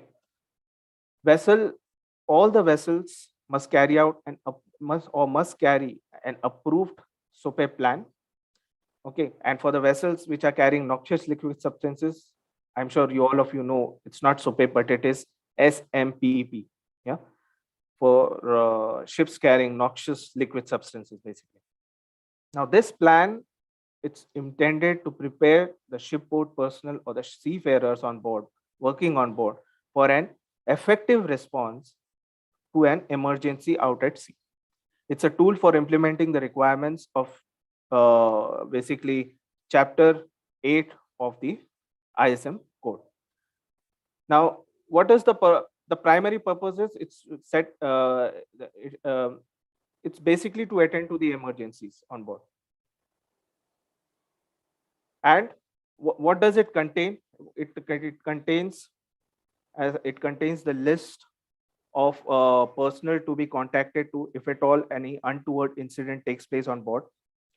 The guidelines for reporting accidents or involving oil pollution, checklist providing structure to prevent critical steps from being overlooked. The plan which is in place as per the SMS system of the company, which is in this case VMS, it should be realistic, it should be practical, it should be easy to use, it should be understood by shipboard management team and the management team ashore. It should be dynamic with regular evaluations, reviews to be done whenever required, and should be updated accordingly.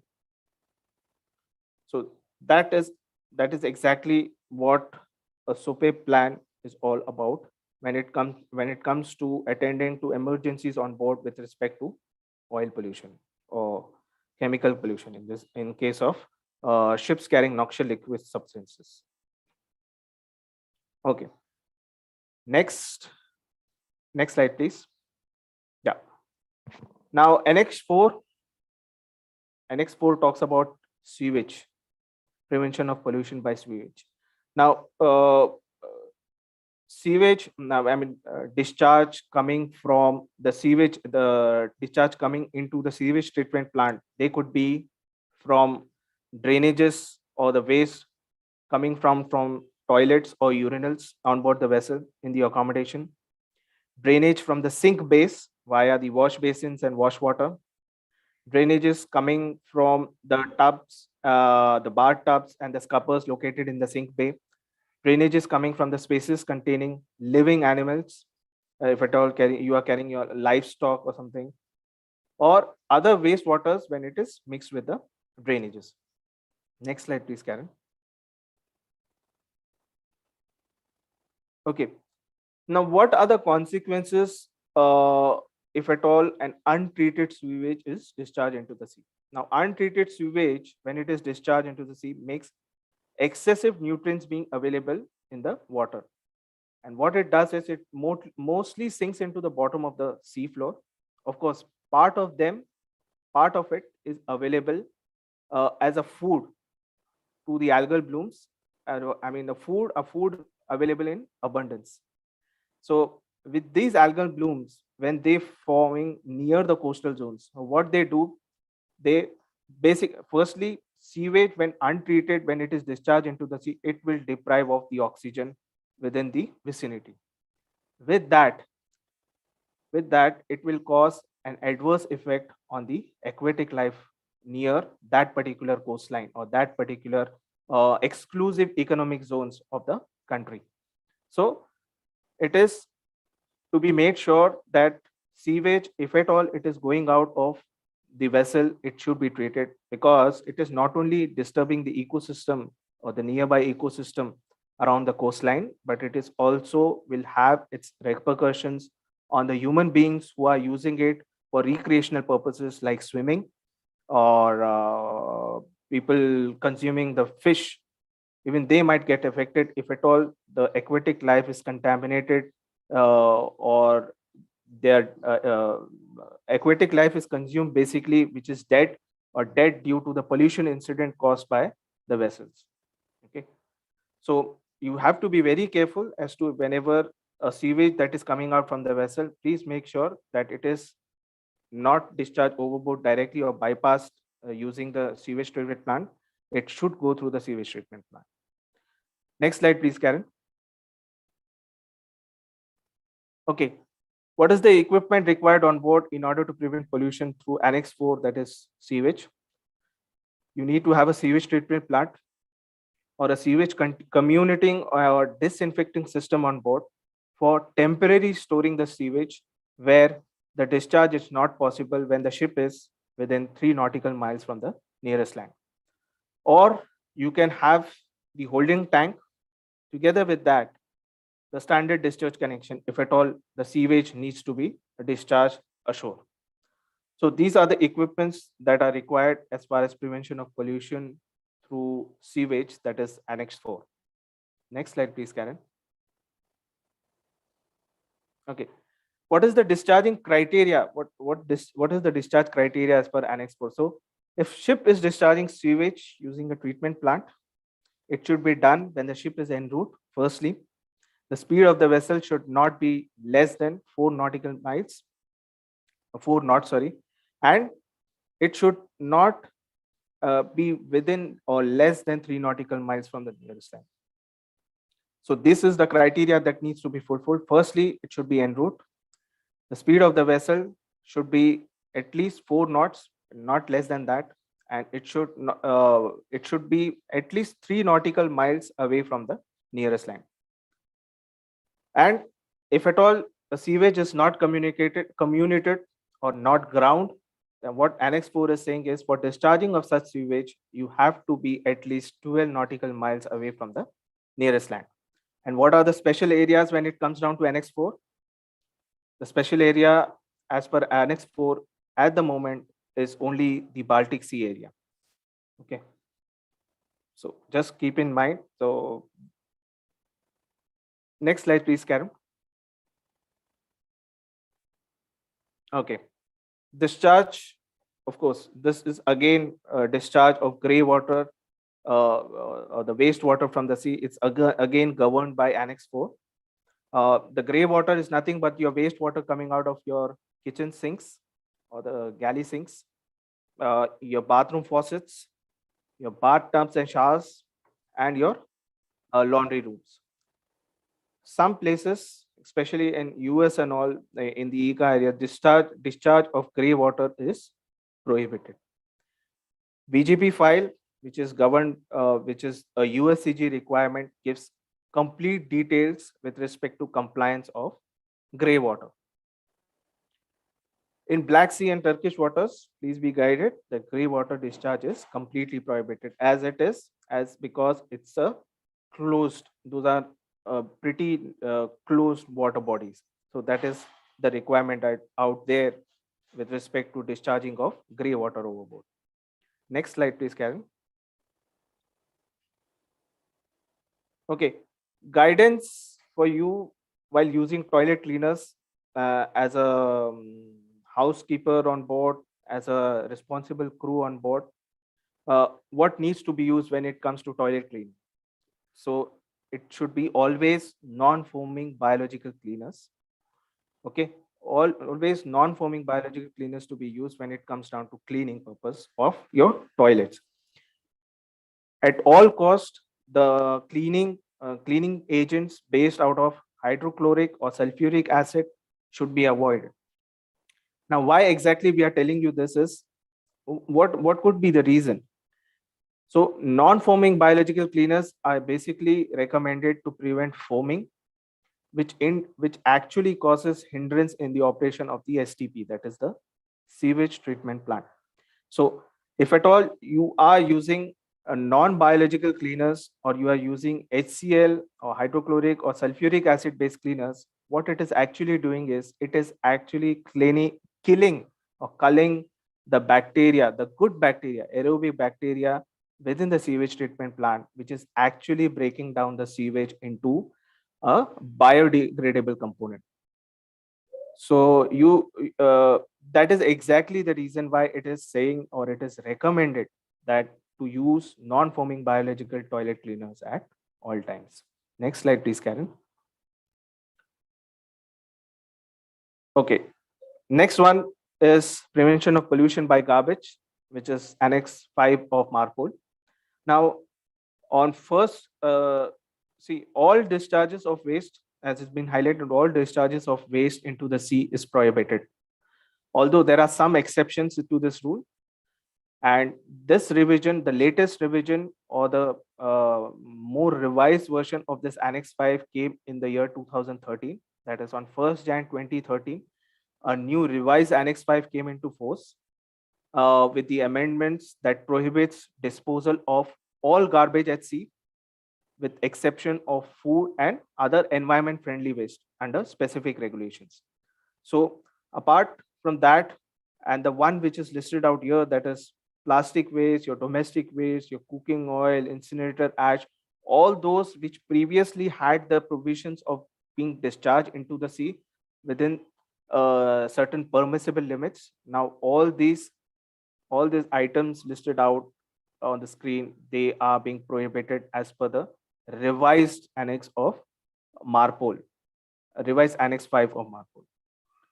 And there has been lately there had been revision done in the year 2018 again. Now in this, the main change that was included is another waste that has come in to the picture altogether, apart from what was already existing, which is nothing but your e-waste, your electronic waste.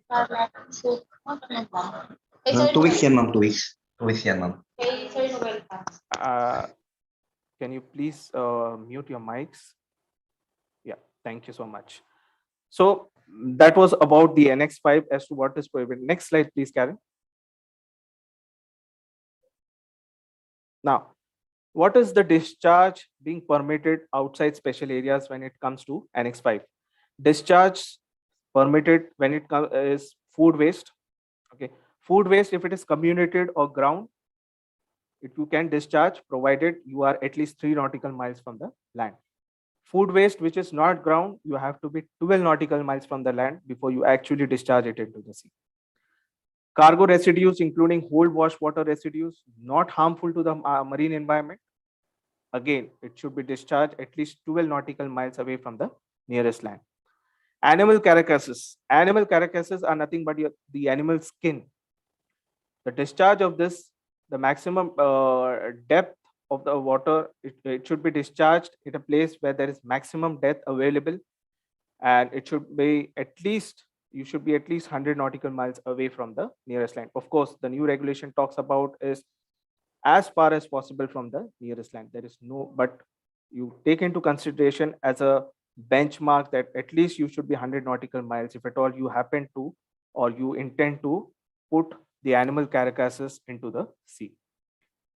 Cleaning agents again can be discharged, not the one which are not harmful to the marine environment. They can be discharged provided they follow all the criteria. I mean, they will not cause any harm to the marine environment as per the MSDS sheets. Only those cleaning agents can be discharged into the sea. So that is with respect to the discharge permitted under Annex 5, that is garbage. Next slide, please, Karen. Okay, so those are the special areas when it comes down to Annex 5. So the special areas are Mediterranean Sea, Baltics, Black Sea, Red Sea area, Gulf area, North Sea, wider Caribbean region, and the Antarctic region. So those are the special areas when it comes down to Annex 5.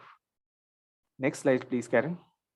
Okay, now what is the company's policy? What is V Group policy with respect to storage of garbage on board? As you can see, there is a color coding being listed out for each particular waste. Now, when there are receptacles arranged, whether it is in the engine room, whether it is on the deck, whether it is in the accommodation spaces, in the galley, they need to be properly secured in order to prevent the pilferage or in order to prevent the spillage out of the garbage. And if at all the receptacles are placed outside the accommodation, somewhere towards the openings which are opening around on the weather deck or the accommodation deck, on those places, if at all your receptacles are being placed, they need to be properly secured.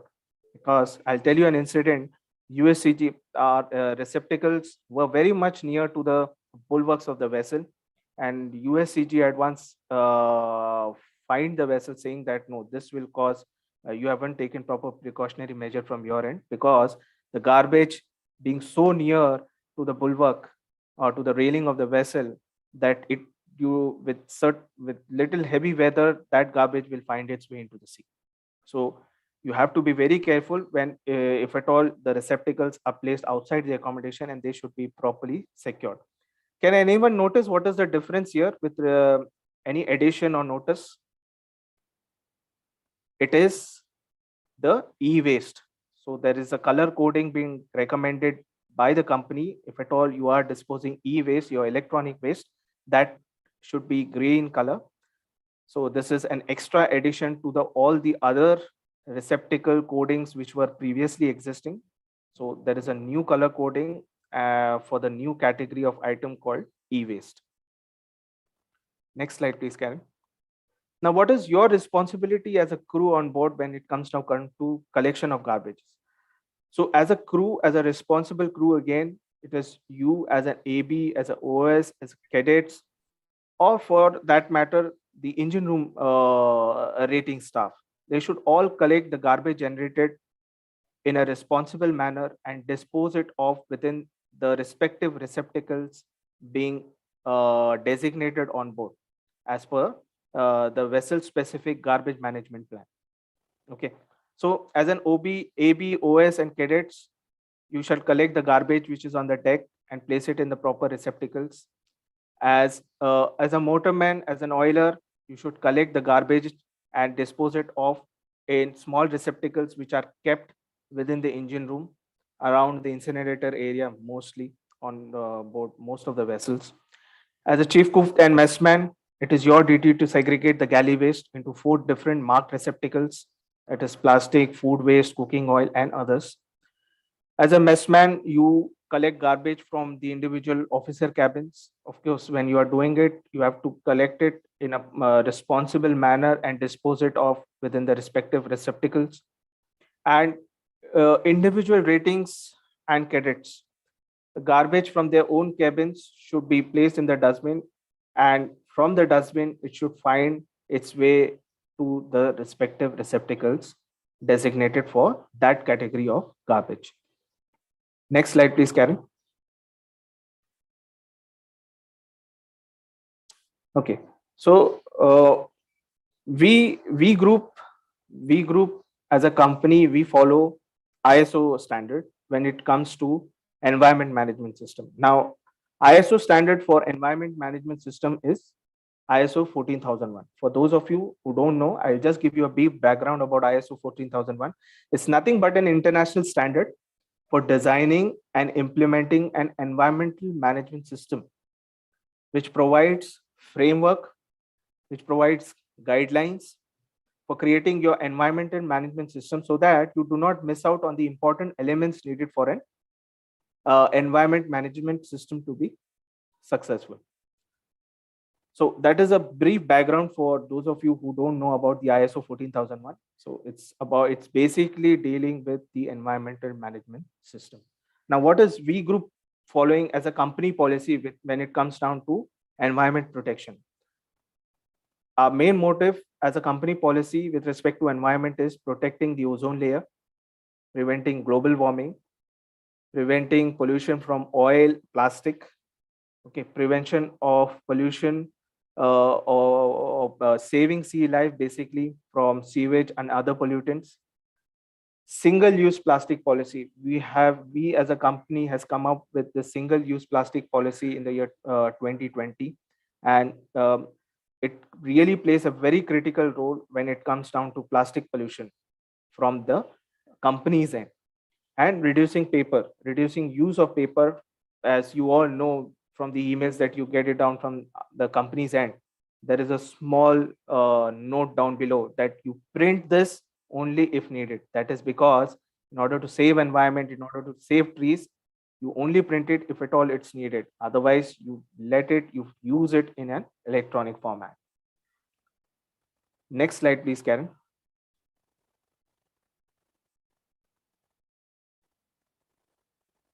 Okay, so what is ISO 14001 with respect to environment management system is talking about what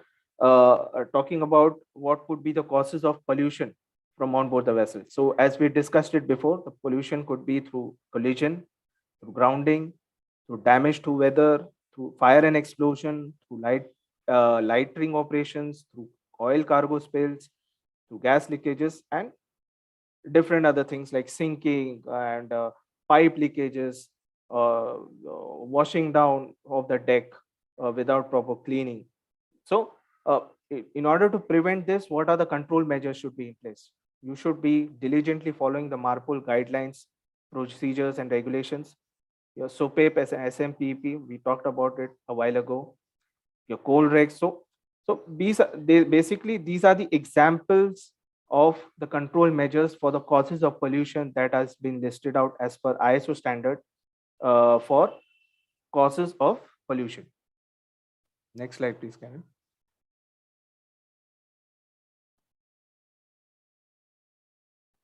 Okay. How you can prevent the pollution?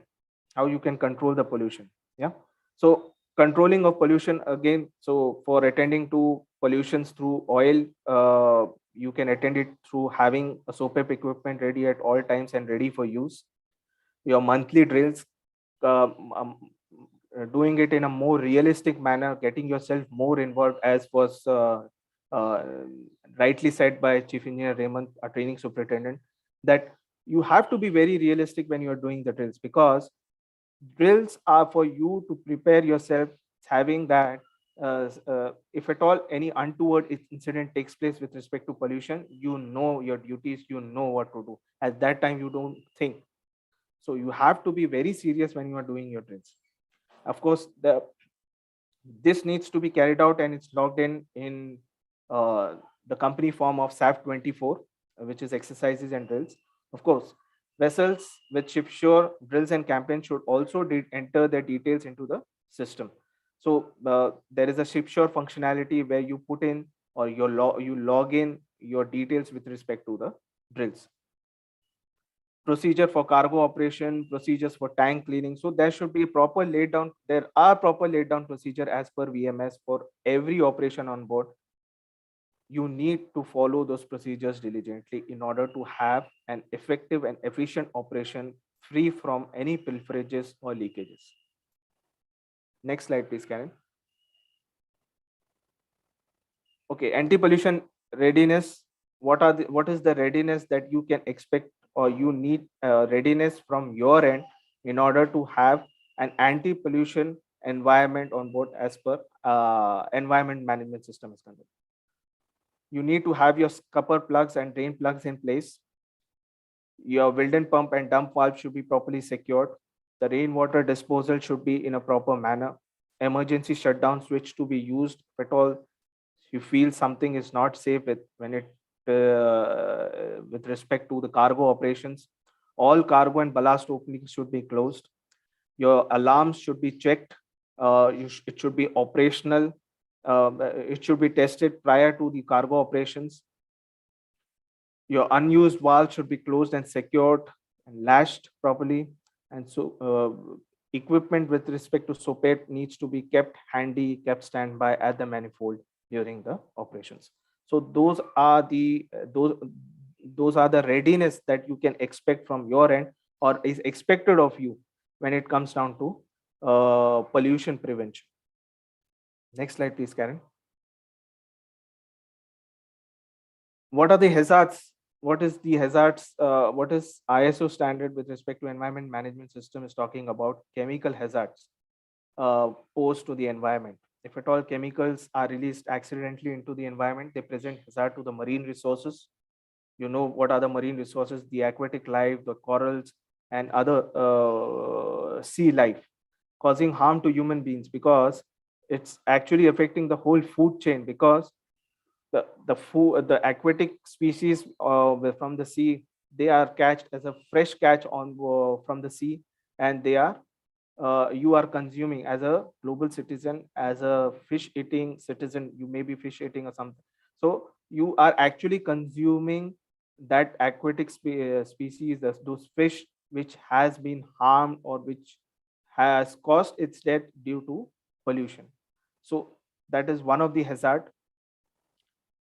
So basically what we are trying to tell you, or what we want to imply here, is any hazard due to oil or chemical, it's not only going to affect a particular ecosystem or a particular species, but it is going to affect the complete ecosystem or the complete food chain, both marine food chain as well as the human food chain as well.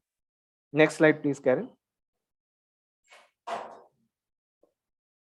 Okay, as I said, one of the key factors for the environmental compliance is what is expected of you as a responsible seafarer while you are on board.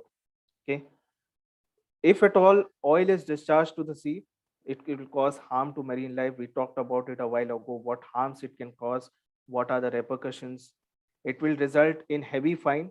Of course, it will, no matter if it is through accidental manner, or if it is of course the fines will be much lesser in quantum when it comes down, when it is in an accidental manner and it was not intentional. But if it is intentional, there is a huge repercussion. There will be a huge liability on the company if at all it is being done intentionally. Okay. And you as a seafarer, previously it was the master and chief engineer. They just used to keep send the master and chief engineer. I mean, implicate master and chief engineer and send them to jail. But now the things have changed. It is also the responsible person, the responsible duty officer, and all the responsible crew, whosoever is involved, they too will be imprisoned if at all they found to be guilty. So you as a responsible seafarer needs to comply with all the latest guidelines, rules and regulations when it comes down to pollution prevention. And from your end, you need to be vigilant. And if at all you see any accidental discharge, bring it out to the notice of the duty officer or duty engineer with the immediate effect. Or else, as you can see it from the picture, you will land yourself behind the bars. Next slide, please, Karen.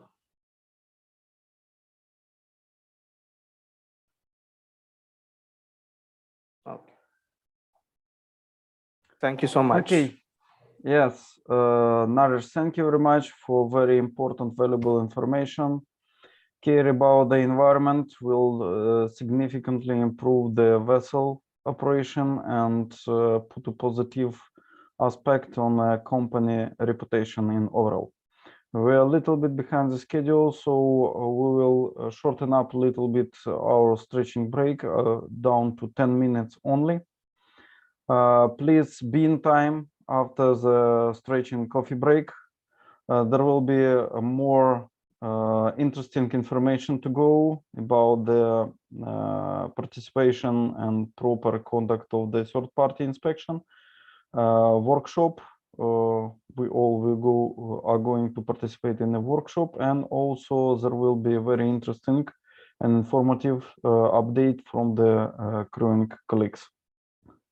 Okay, wait you in 10 minutes. Enjoy your break.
Dear colleague, welcome back.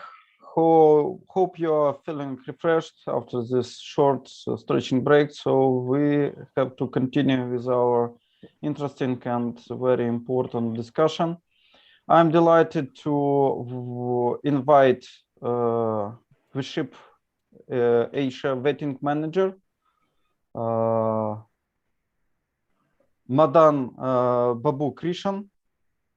You're welcome with his audit inspection and third-party inspections. Thanks, Madan, Vitaly. you're welcome. Thanks, Vitaly. Am I audible? Yeah, loud and clear. Great. Thank you. Welcome back. Hope you all had a refreshing break. Glad to meet you all virtually. My name is Madan. I'm the vetting manager of VSAG Singapore. I've stepped ashore in 2010 and been associated with VSAG for more than 7 years in various ascending roles. Can we just move on to the next one?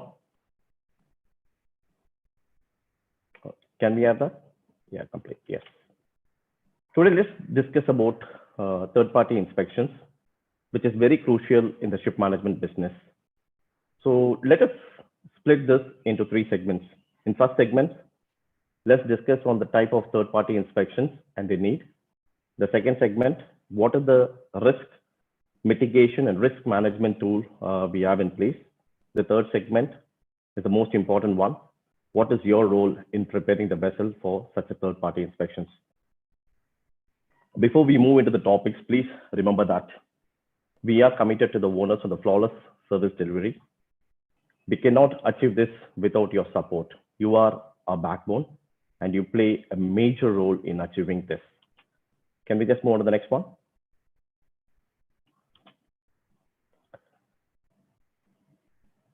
To start with, third-party inspection is a tool used by the industry for risk mitigation and risk management. So what are the different types of third-party inspections we are looking at? SIRE, CDI, port state control, charterers inspection, terminal inspections, etc. So while the PSC and the flag state are statutory in nature, the SIRE and the CDI are required to assess the suitability of the vessel for the commercial business and required to keep the vessel commercially viable. Let's do a further drill down on the risk evaluation and the screening process. So during the risk evaluation process, the assessor would assess whether the vessel complies with the safety standard, whether the vessel can safely navigate and operate as required by the statutory and the mandatory requirements. Vessel is fit to call the port or a terminal, to assess the risk the vessel possesses and whether she can safely carry out the cargo operation in a port or a terminal. The experience of the officers and the crew on board who can jointly work towards achieving this. In the other hand, during the screening process, the oil major will assess the suitability of the vessel for the voyage. Whether the vessel has a valid fire in the system, is there a high-risk observations or a repeated observations on board, the PAC trend of a vessel, whether the vessel is free of condition of class, the vessel is free of incidents, and finally, the overall company profile is assessed before the vessel is accepted for business. So there are multiple level of screening before the vessel is accepted for any business. So we need to bear in mind that not only the vessel that is involved are being screened, but the company profile itself. So it is more important that the overall performance of the company is good. So let's talk about vetting. So why do we talk so much about vetting? Why is vetting so important? So everyone should know that vetting is business critical and it is a license to trade. So what does it mean? By having a good vetting results, the vessel can have better prospects of being accepted by oil major. And as I had mentioned earlier, we are committed to owners on a flawless service delivery.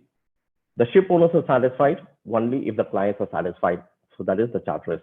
And the charterers will be satisfied by having a fleet of vessels with sound vetting records and accepted by all oil majors. Next slide, please.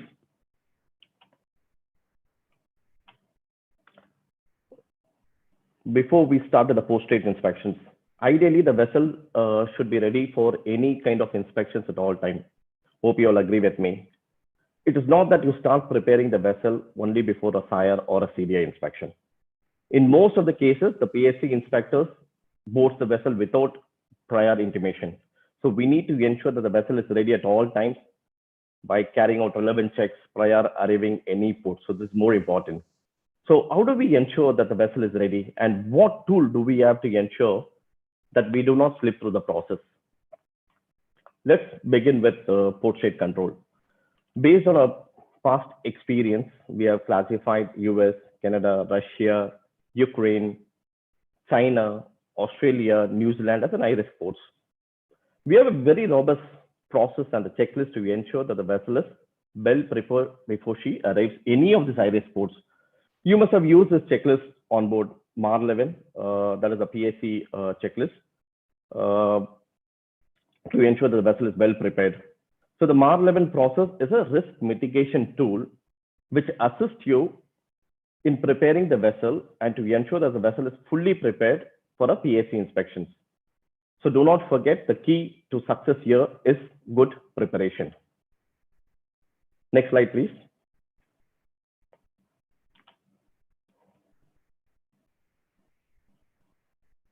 Can we move on to the next slide?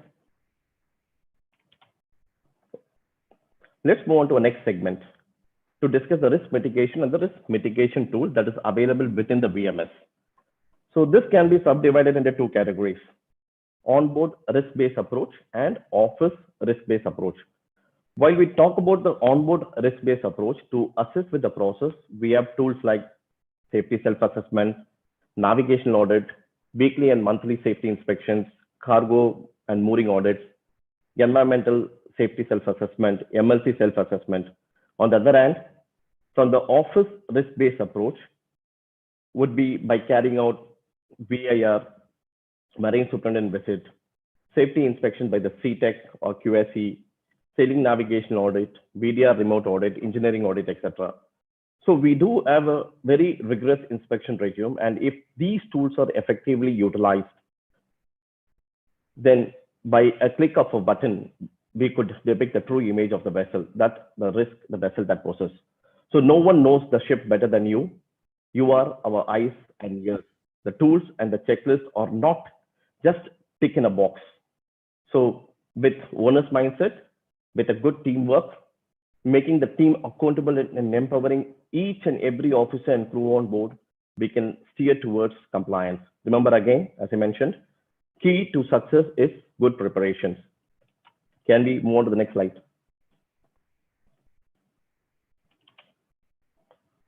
Before we proceed to our last segment, let us have a look at some photographs. What you see on screen is what was being highlighted or picked up during a third-party inspection. Temporary repairs on pipeline with visible streak of leak, camouflage pressure gauges, oil-stained galley exhaust, ardent ballast tank packings, the studs dislodged or the missing studs on our anchor chain. Can we just move on to the next one? Next slide, please.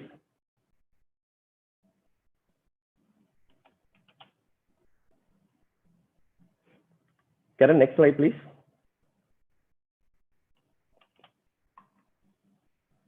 Thanks, yeah. So leak from a seawater pump gland with a visible rust streak, missing pressure gauges. We can keep adding on to this list. So what we need to question ourselves is our inspection process robust?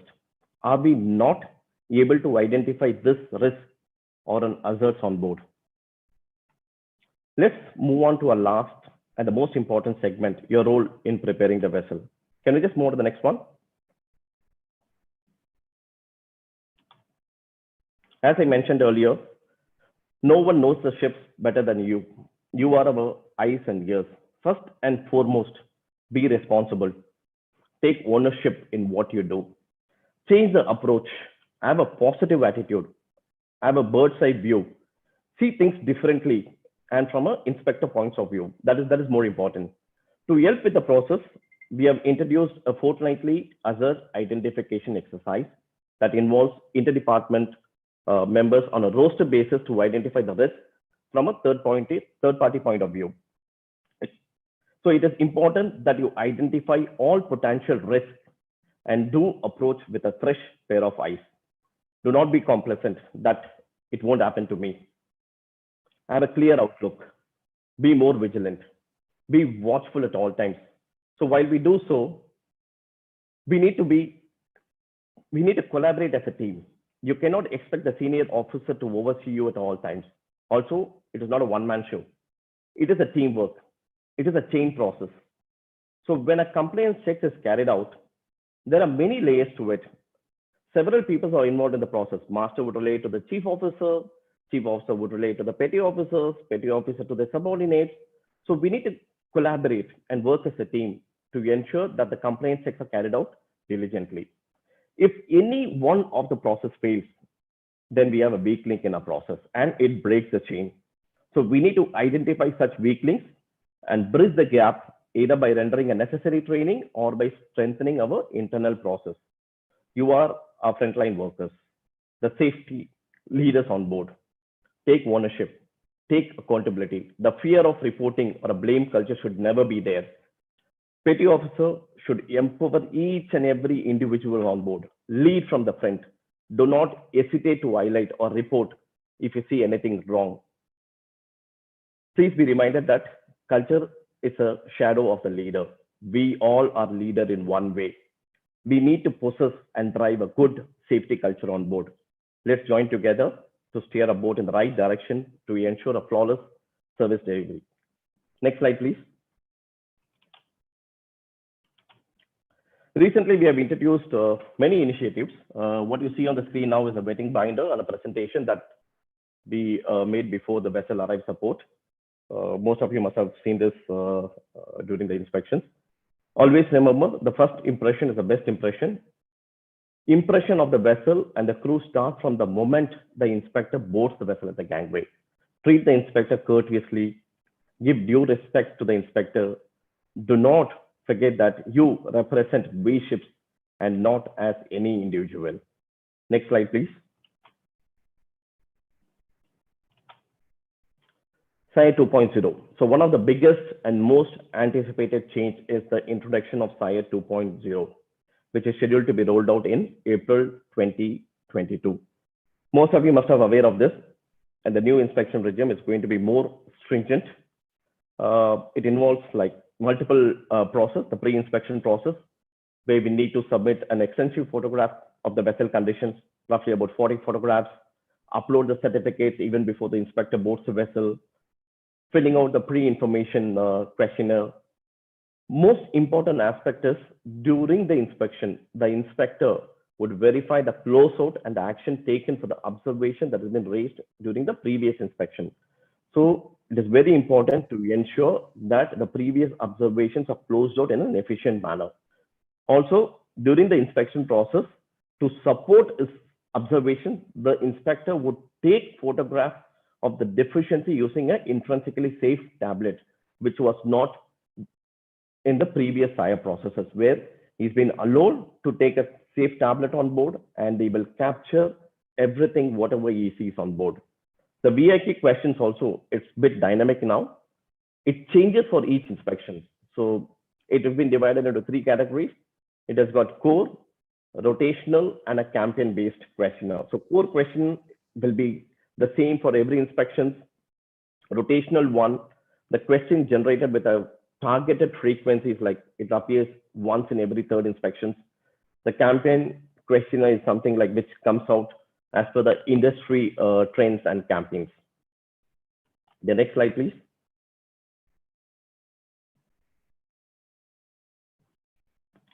Next slide, please. The biggest challenge in SIRE 2.0 is introduction of human elements, which deals with the process and focuses on human performance. So which was not there in the previous SIRE process. So many questions in SIRE 2.0 commences with, are the officers and ratings are familiar with? It can be equipment, it can be process, it can be procedures. For example, it is an expectation that all officer and crew should know the procedures for entering an enclosed space. The inspector would randomly question any of the ratings to verify their understanding and whether they are familiar with the process. So it is going to be a strict inspection regime. Believe our training colleagues are working on a training module to prepare our crew to align with the new SIRE 2.0 process. Just to summarize what we have discussed, result of a third-party inspections are business critical. Vetting is a license to trade. Senior officers and petty officers should act as a mentor on board. A frequent brainstorming session to empower the crew on board, take ownership, and hold accountability. That is, holding an accountability is a key to success. Collectively, we can achieve and be consistent with flawless service delivery to our customer. We win together. Thank you for your patience. Over to you, Vitaly.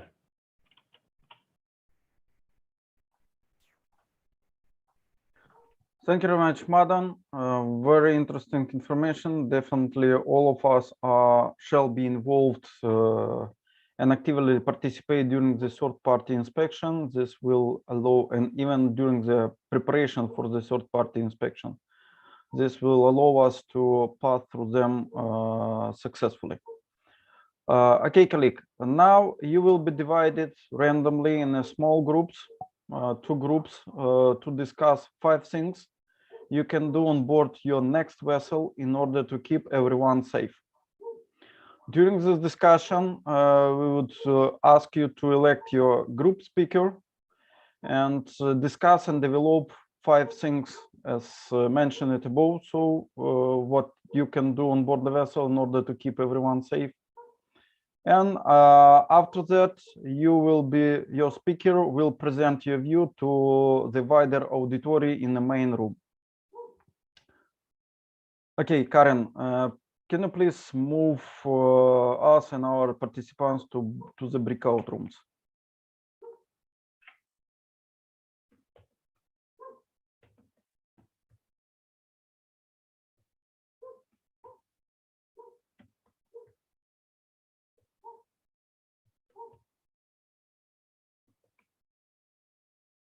Karen? Yes, Vitaly. I see around 30 odd people have already been moved. Yeah. Yep. I'll just moving everyone. Sorry, Karen, Jit, I may have missed. How do we move? Sorry, apologies. Doing things. Ajit, this would be done at back end by Karen, so you would be automatically given a room, assigned a room.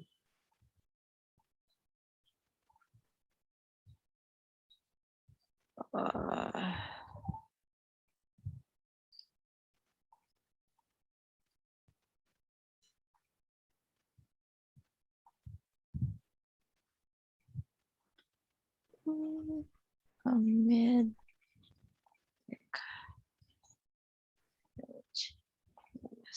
VSAG.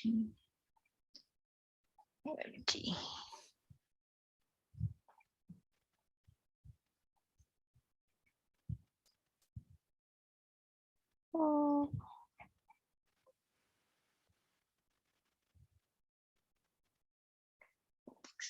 Makita si Abokaro. Karo Dick.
Cars, nahirapan ka bang mag-group?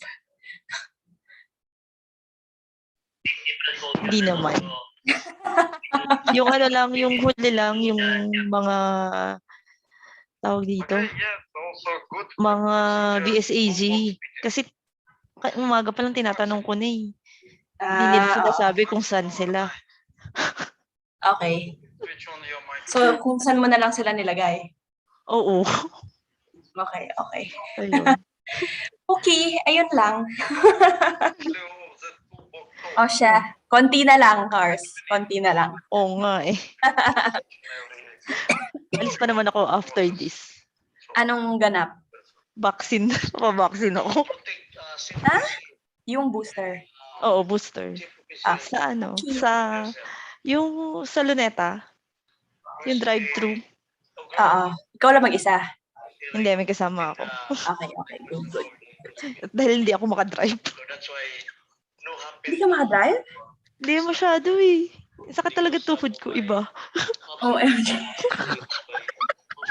Tapos magpapa-vaccine ka pa? Carry naman. Paglalakad lang ang hindi kaya. Okay, fine. O siya. Sige. Thank you very much na yung nasa background. Okay. Okay, ingat ka mamaya. Okay, bye-bye. Bye. Bye.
Karen, before we move on to the next presentation, I think Vitaly intends to have the views of certain, the breakout sessions. So probably next 5 minutes only we can. Thank you. Yep, Rishi, sure.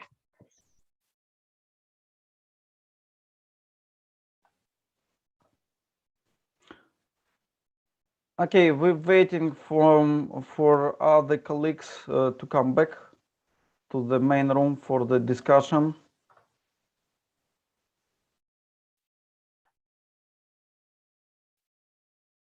Karen, may I ask you to confirm when all participants are back from the breakout room, so we may start?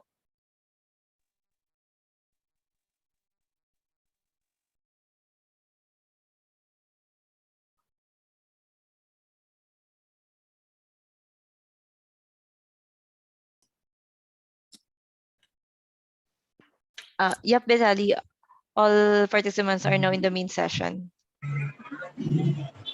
Okay, thank you very much. Room number 2, engine room. Naresh, who will be a presenter from the room number 2? So it will be Antonio. Antonio, can you please switch on your microphone and, if possible, the camera, and share ideas that were discussed, raised during your working in your room, when working in your room.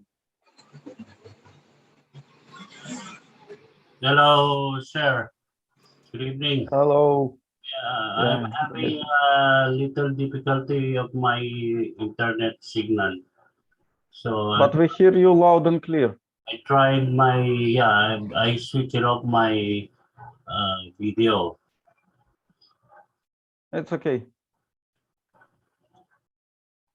So how can you contribute, how your colleagues can contribute to the improvement of the safety culture on board the vessel? How can you encourage your colleagues on board to discuss any safety concerns and ensure that other people remember that safety first? Yeah, as we discussed earlier, so we apply these 5 values. First thing is we challenge and collaboration. Antonio, tell the example as to when you are using V challenge, how you are going to use that value of V challenge as coming up with a safety measure on board. Yeah, for example, one of my colleagues is giving some example, but I will try to use another example based on my experience on board. Is that okay? Yeah, please go on. Yeah, based on my experience on board, while we are going to discharging port, and then one of my inert gas pan have trouble. It's leaking. It's heavy leaking when we tested it. But tomorrow we'll be coming to the port. So this is a challenge. One of the challenge, we need to repair it soonest. So that is one of the example.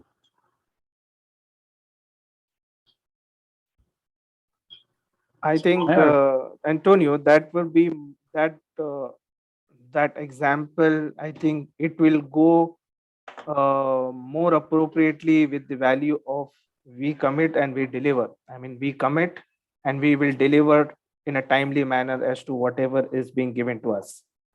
No, so that is going with. So you remember we discussed the value as to if suppose a senior officer is doing a job and you feel it is not unsafe. You can tell about that example.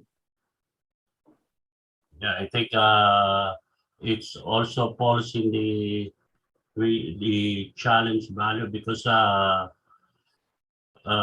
this is a very surprising job. So all of us are very surprised that this job to be done as soon as possible. So that is a challenge for us, and we need to divide our time so that it will not be affected our rest hours. And then doing the toolbox, of course, dividing the rest hours of the people, and then proper PPE using, and then doing the job properly so that we can finish it, and we can start the operation in a timely manner.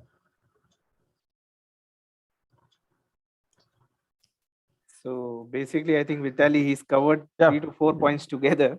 So basically, Yes, it's PPE usage and stopping the job action and completing the job on time.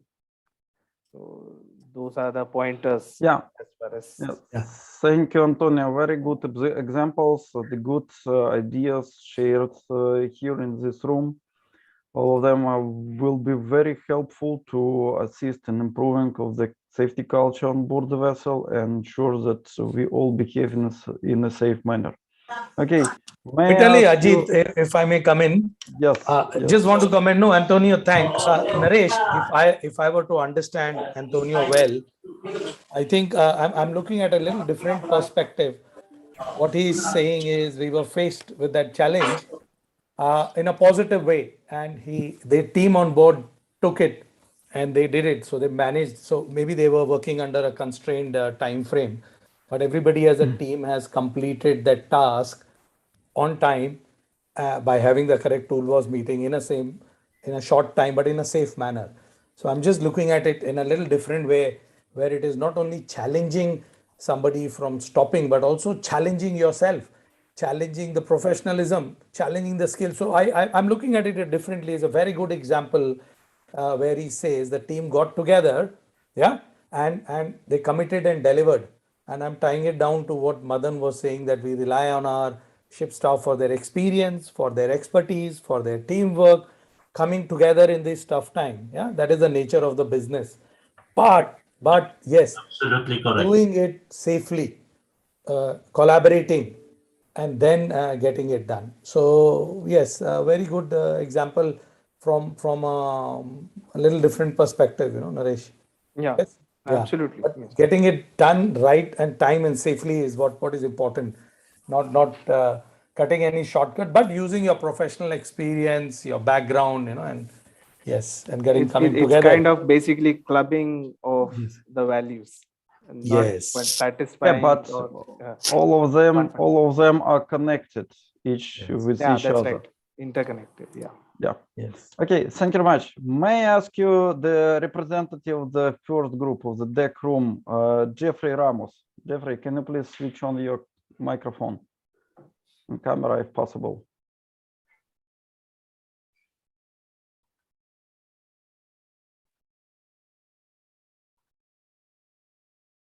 Jeffrey, are you there? Are you with us?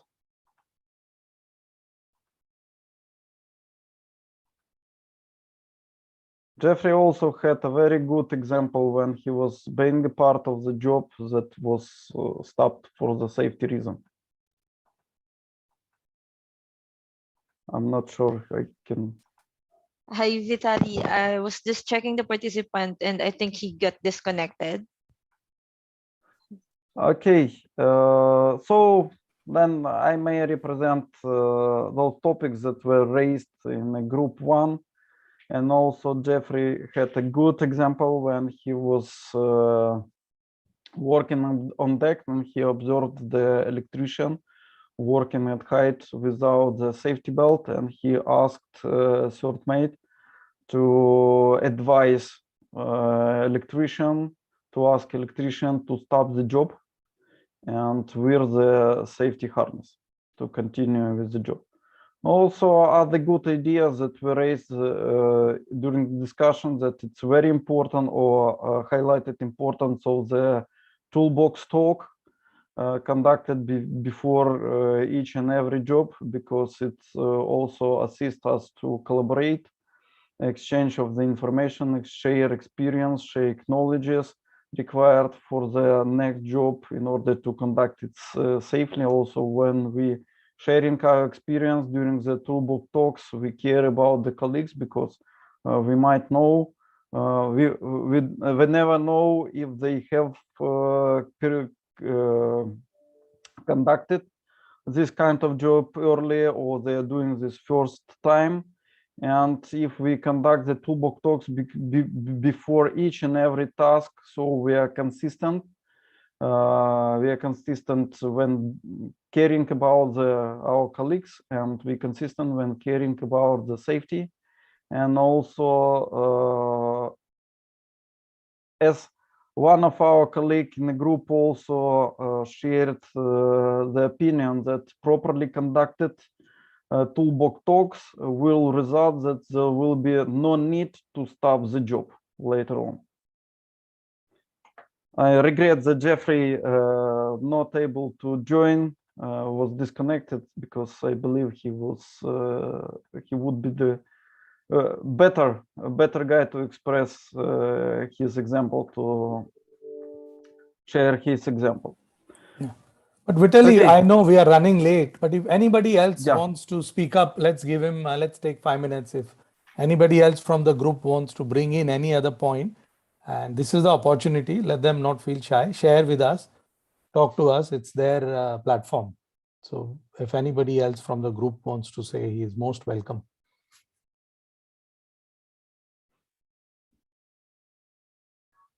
Edward Cruz, you was in the group 1. Can you please switch on the microphone? Anything to say?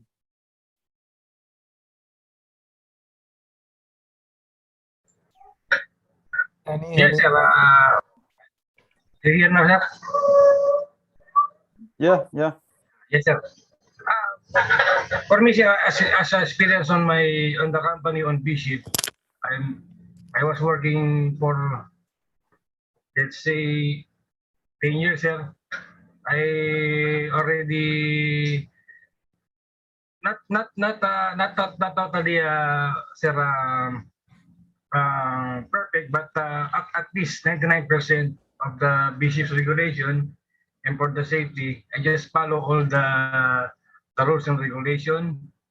Not only safe for me and also for my colleagues. That's it, sir. Okay, thank you. Yes, it's important to follow the procedures, to comply with the procedures, because we have them to care about the safety of ourselves and the colleague, to ensure the safety of ourselves and colleague. Thank you, Edward. Yeah. Anyone else would like to share the opinion or any examples? Experience. Okay, then thank you very much. Thank you for your active workout during the workshop. Thank you very much. I'm happy to introduce Sarah Maya Oliver, crew management partner, with her crewing operational update. Sarah, you're welcome. Hi, thank you very much, everyone. Thank you, Vitaly, for that introduction. Good afternoon. Welcome to crewing operation presentation part of this seminar. Allow me to introduce myself. Once again, my name is Sarah Olivar. I am from the Philippines, but I am based here in Singapore. I am your junior crew management partner from this office.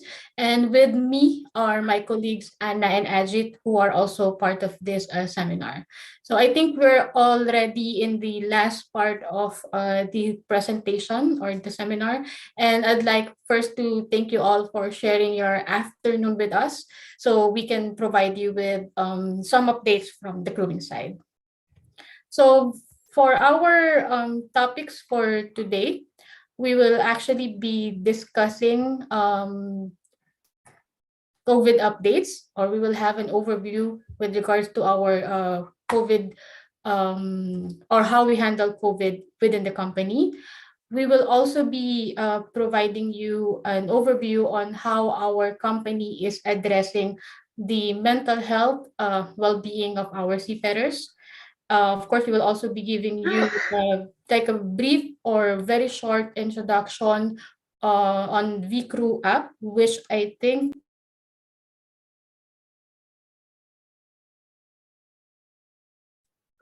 You muted Sarah, yourself, you're Sarah. muted, Sarah. Sorry. Can you hear me? Yeah, loud and clear now. Okay, good. All right. The next will be the VCrew app, which we will be giving you a short introduction. And the last will be an overview of the performance appraisal system and how it can be beneficial to you as part of our team on board our ships. Next slide, please. Okay, before we begin with the topic, let me first give you an overview with regards to our setup from crewing side here in Singapore. So as mentioned, with me here in Singapore working yours truly and also Mr. Ajit and Miss Anna.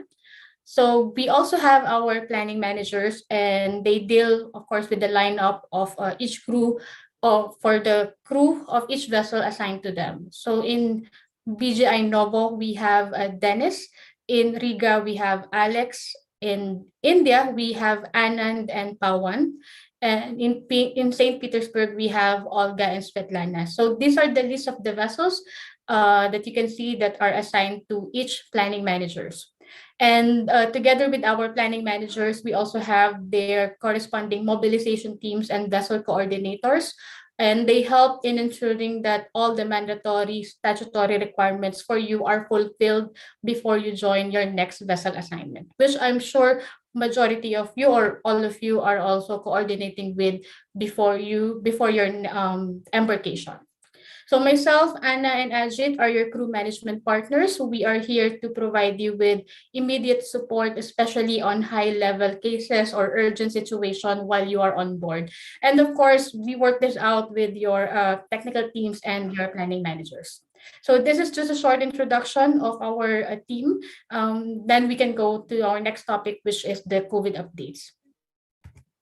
Okay, so more than a year into the pandemic, and as we as a company have been quick to adapt to the changing situations across the globe and how to handle each. So of course, there will be various ways and even better ways on how we address each situation when it comes to dealing with crewing during the pandemic.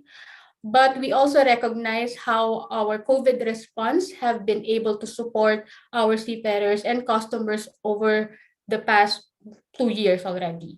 So first, we also have here on shore, we have the COVID Crew Command Center, which is set up since the start of the pandemic to help ensure the crew safety and manage crew changes in alignment with the latest developments in various countries. We also added location-specific precautions in the mobilization process, which ensures safety of both crew and crew on board and on shore. We also have the mandatory PCR testing prior joining, which ensures complete compliance with authorities' requirements for every crew change. And we also have the risk assessment that is being done for both on-signers and off-signers from our side, planning managers, mobilization teams, and crew coordinators, which mitigates all the risk for every specific crew change. So that is for onshore. We also have, next slide please. We also have on board implemented safety measures during COVID times. So first, we have appointed an industry-leading medical management company called the CMED with a 24/7 access that can provide assistance to our managed vessels.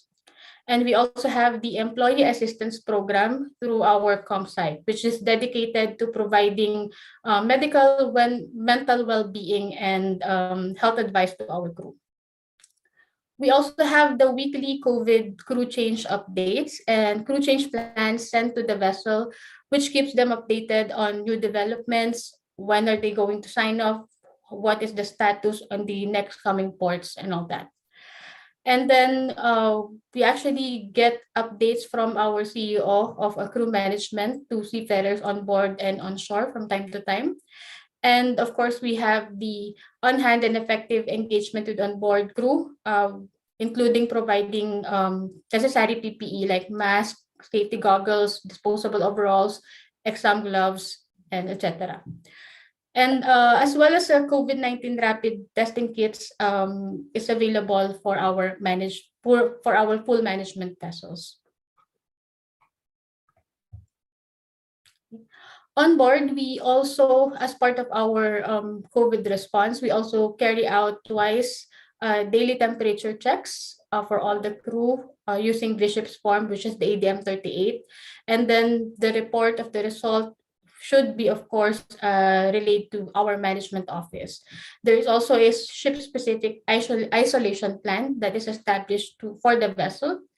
And of course, while we as a company must work in ensuring that we are able to provide you with necessary support and assistance as required medically, we also need you, our seafarers, to support us by timely reporting should you or anyone you know on board falls ill, showing flu-like symptoms, or tested positive for COVID-19.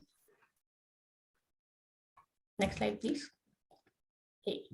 So since the beginning of the pandemic, our crewing management had been focusing in getting crew changes done despite the challenges. So if you can see here in the graph, the blue bars actually represents the number of on-signers on a weekly basis, while the amber one shows the number of off-signers on a weekly basis since around May of 2020 up to last week. So this is being closely monitored from our side since the start of the pandemic.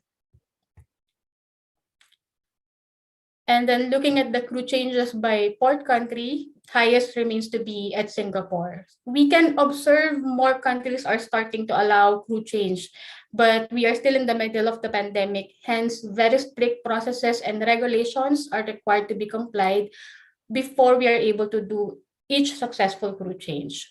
These restrictions are in place not to put burden on you, our seafarers, or to our ship management. These countries are imposing restrictions and guidelines to ensure safety for every seafarer, both on signers and on board, and to protect their people, of course, minimize the risk, exposure, and avoid the spread of infection. Next slide, please. This graph or this represents the number of crew changes done by nationality.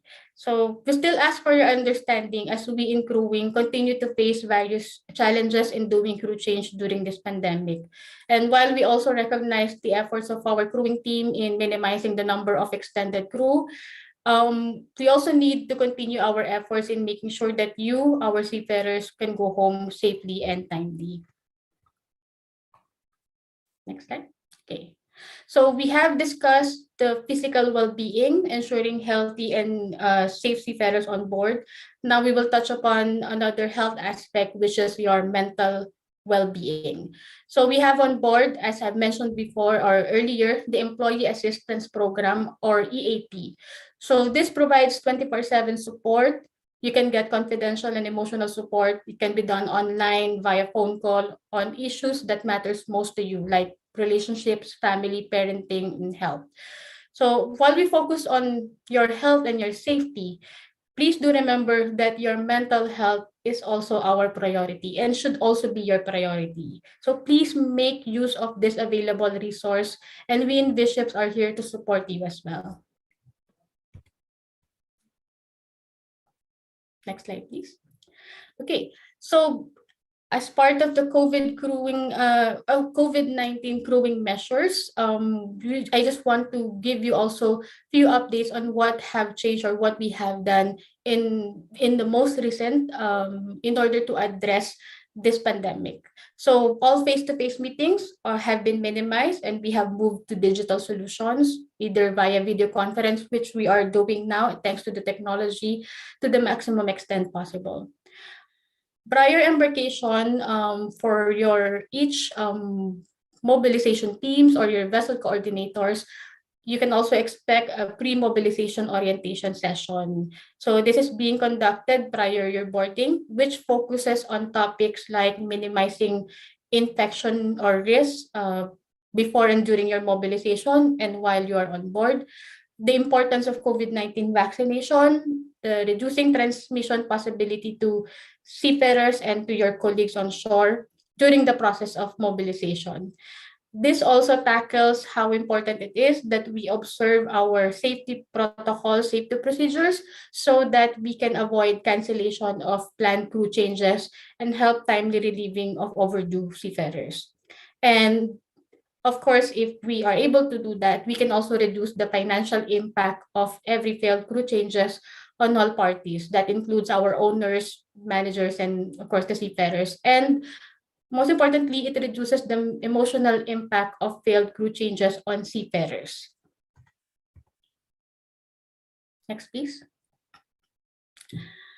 Okay, in addition, with effect from February 15, 2020, so that's by next week, as 2022, that's by next week, all joining seafarers should be fully vaccinated. So that has been announced since last year, and we expect that everyone boarding our vessel are able to comply with this requirement by the company. And for those crew that are unvaccinated on board during this time, we are driving a vaccination compliance through our cooperation with the agents and a crew vaccination center to have our crew vaccinated while vessel is in port, if there is an opportunity and if it is available. So of course, health and safety of seafarer is our priority, but you as our crew are also responsible in declaring truthfully any symptoms, conditions that you might have prior joining while you're in transit, and especially when you are on board. It's not only related to COVID, but for any illnesses or condition that you may be experiencing.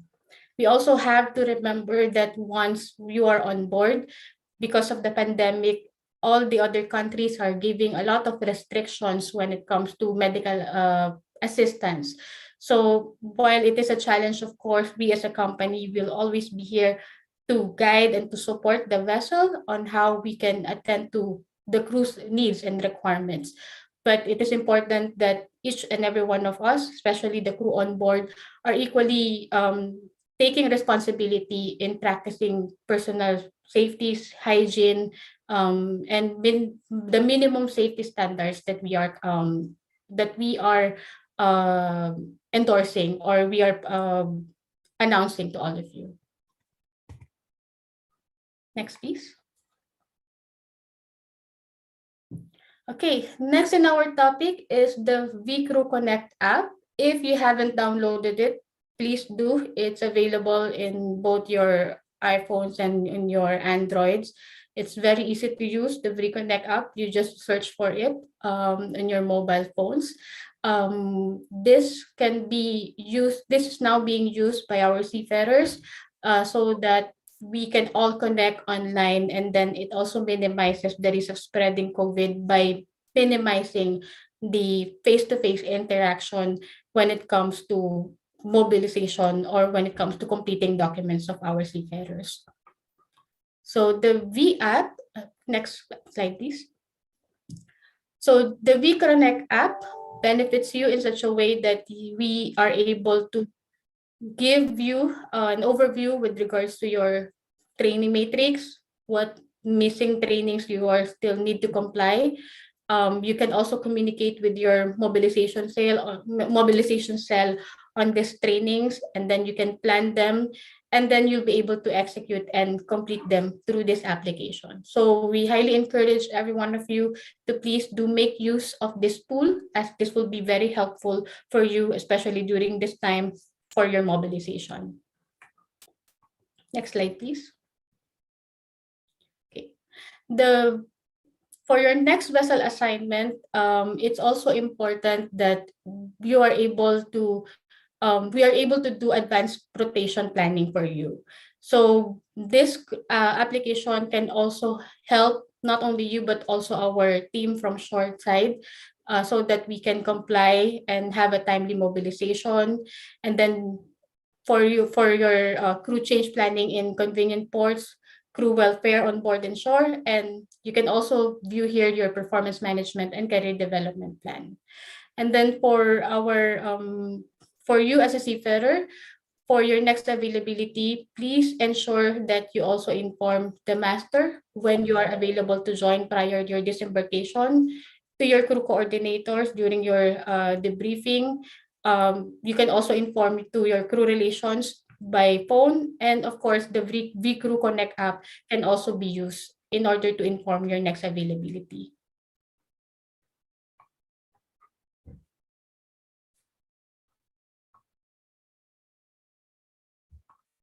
I think, yeah. Okay.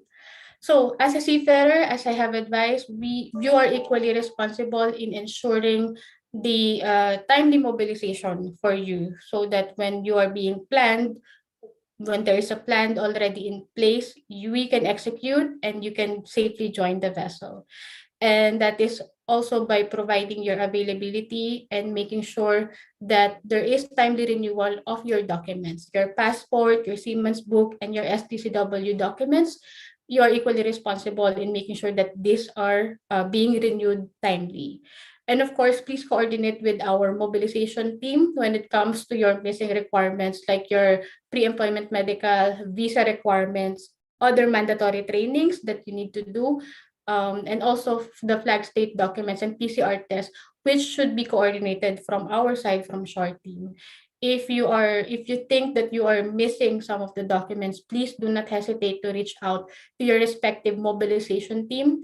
And of course, they will be there to assist you, to help you complete all of these requirements. Next slide, please. So this next discussion, which is the last in our topic, is our performance appraisal system on board. Now, one important factor that we can discuss about career progression is following the performance appraisal system. So this cycle has three main steps: the sign-on talk, midterm feedback, and then the final evaluation meeting. So this provide support in setting and managing expectations, wider view on crew performance, ensuring we have a consistent, fair, and transparent evaluation.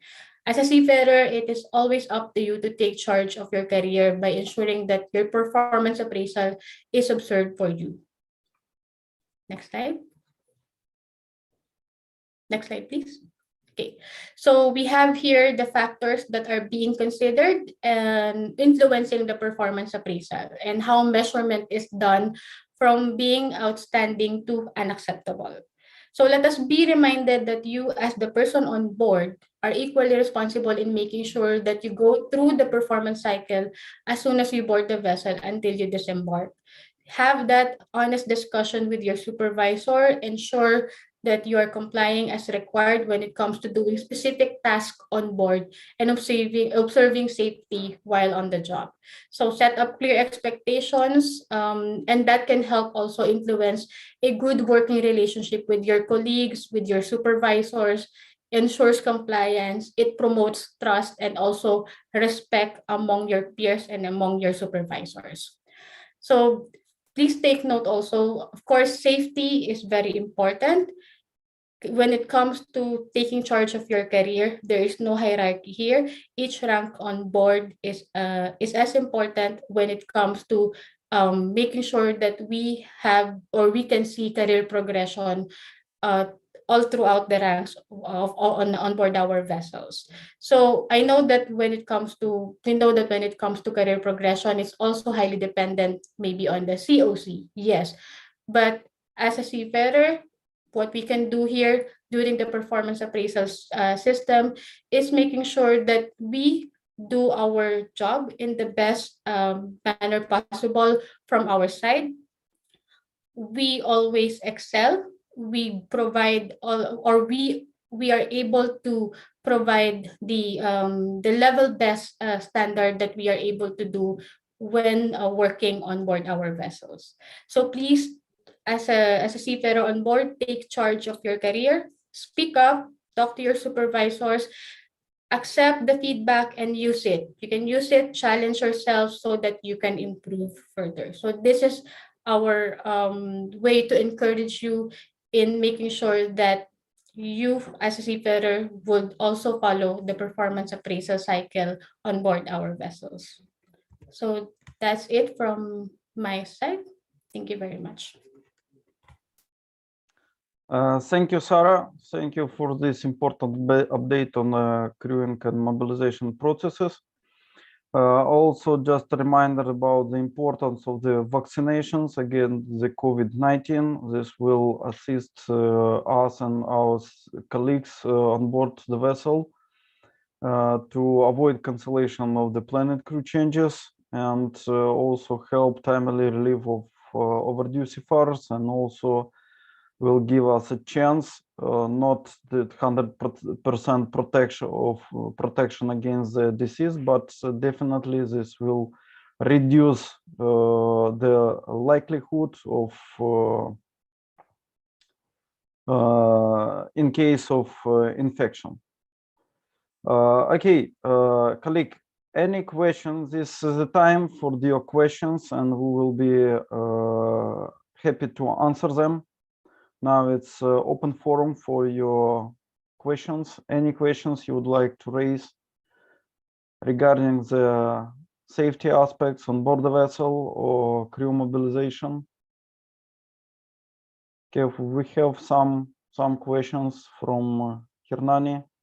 One of the question is what is the preferred procedure for disposal of used oil from the galley on board, incineration or landing at shore? Naresh, may I ask you to switch on and answer this question? No, is it for everyone? Chipinya Harnani, or I think that was somebody answered that already. Yeah. And I guess actually Harnani, the Raymond there. Yeah. See, I saw your answer, but again it depends. You can have an option. Suppose you have a galley oil mixed with the domestic rags, which is under section C of garbage record book. And if you have the same galley oil mixed with the operational waste, which is under section F of garbage record book. So the entry to be made in the section D, this is an alternative. Otherwise, the recommendation is to give assure. But if you can approve, possible to approve the plan, the garbage management plan from the administration, from the class on behalf of administration, then obviously you can have this second option to burn the galley oil, mixing with the either section C domestic rags or with the section F operational waste rags. And you can make an entry in the garbage record book. You have to make two entries now, either C or F and D, that hand it over to engine room or either hand it over to chief officer. Are you getting my point? Or both the entries hand it over to engine room. But the entry won't be there appended in the oil record book because now it's no more part of oil record book. So this is a second option, but always the first option is that land it ashore. Is it clear? Yeah. Okay. Thank you. The next question, the procedure for disposal of medical waste due to COVID. Anyone would like to answer this?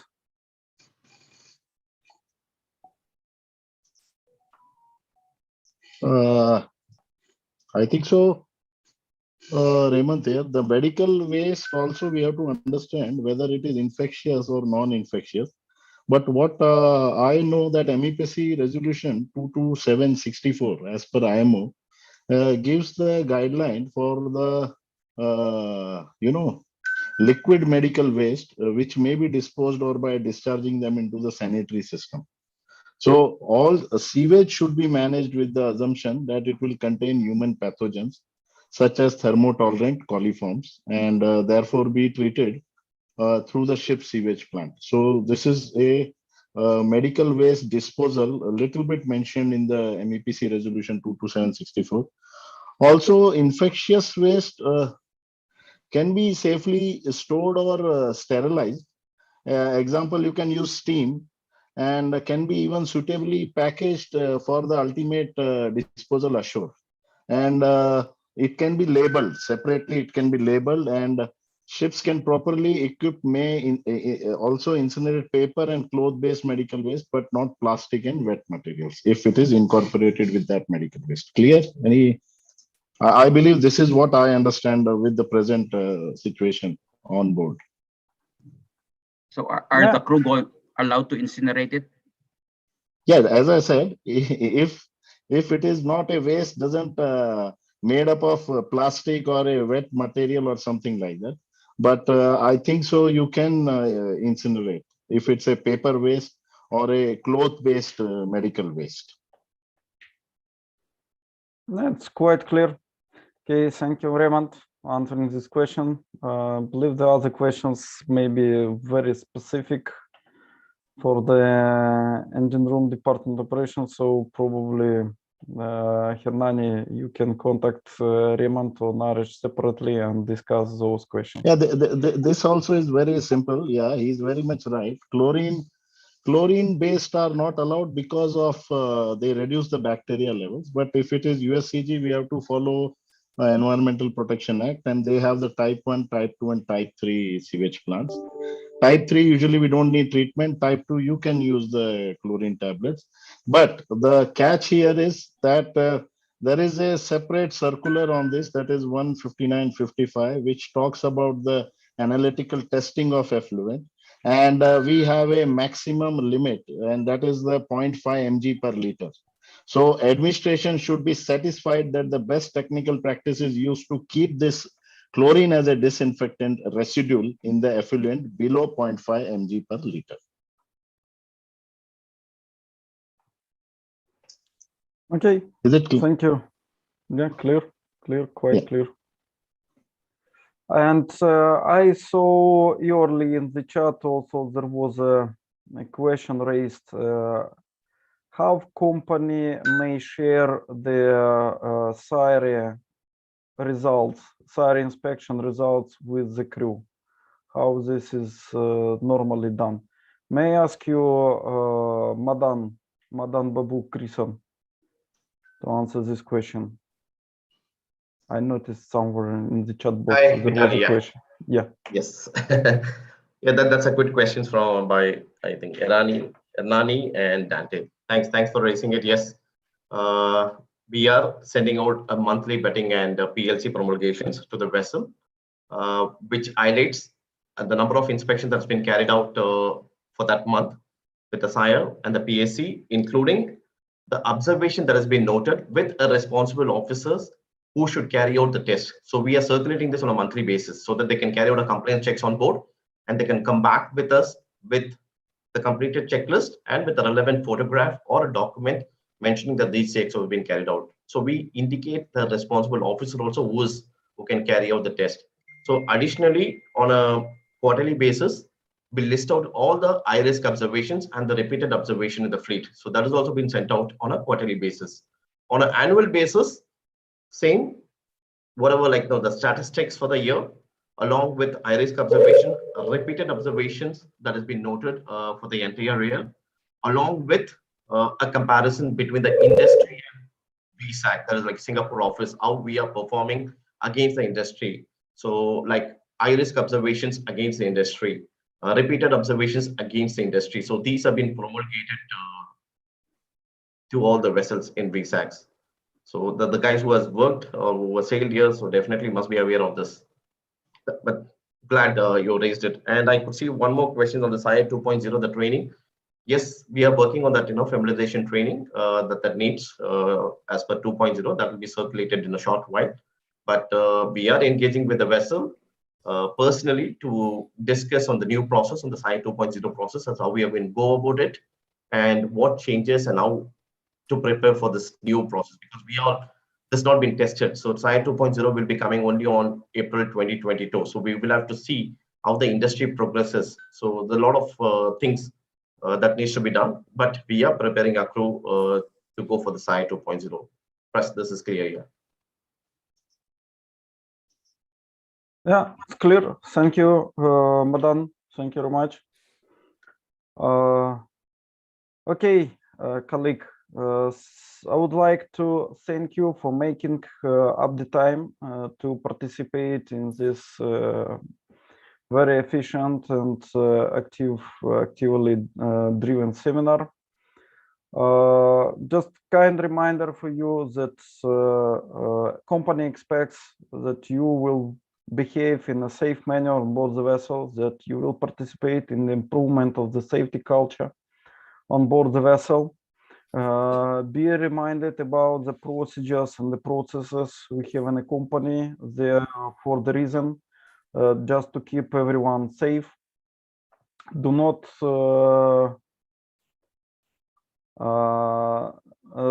make any shortcuts. Do not allow the risk normalization because it can be dangerous.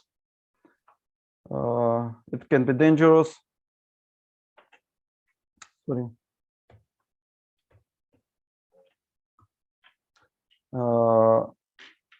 Remember about all those incidents that happened with our colleagues earlier. We need to learn from those cases. When working on board the vessel, please ensure you motivate your colleagues to implement company values, and also you implement our values. We care, we collaborate, we challenge, we are consistent, we commit and deliver in the everyday of your ship life. Remember that safety first, and be compliant, and work with your team to find observation and fix them prior to the vetting inspector find it. Please remember that there is no work that is so important that it requires a breach of safety rules. Just think about what a company tagline "safe behavior" mean for you. What means for you? What means a safe behavior? Because this tagline shall be implemented not only on board the vessel, but it also can be implemented during our everyday life to ensure that we, our colleagues, and our families are always safe. Helping the company avoid some costs might not always might sometimes lead to the accidents or incidents. So please, again, do not take shortcuts. Always follow the procedures. Always participate and challenge your colleagues to conduct toolbox talks before every operation, every job you're planned or scheduled to do. And again, I would like to appreciate my great thanks to all of you who found the time to participate in our first ever rating seminar. My congratulations, you're the best. You're the first seafarers participated in this type of the seminar. Karen, can you please switch over to the last slide?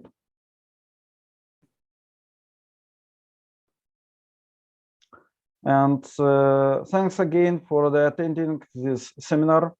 We would like to hear your feedbacks. We'd like to hear your suggestions for the improvements regarding the quality of materials presented during today's seminar and the way it was delivered. You can scan QR code and survey page will automatically open in your browser. Or you can go by the website address www.menti.com and use the code as mentioned on the screen. Again, thank you very much for the participation in today's seminar. Stay safe, take care about you, your families, and your colleagues on board the vessel. Thank you very much to all.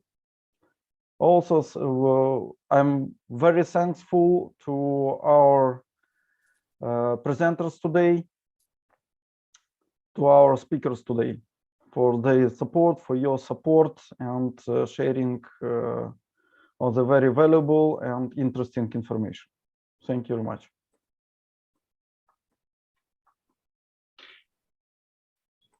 Thank you, Vitali. I think a very well organized seminar, very educated, and especially all the panelists who took time out of their busy schedule, Madhu, Madan, Rehman, you yourself eventually, and then special thanks to Mukund. Naresh was also present.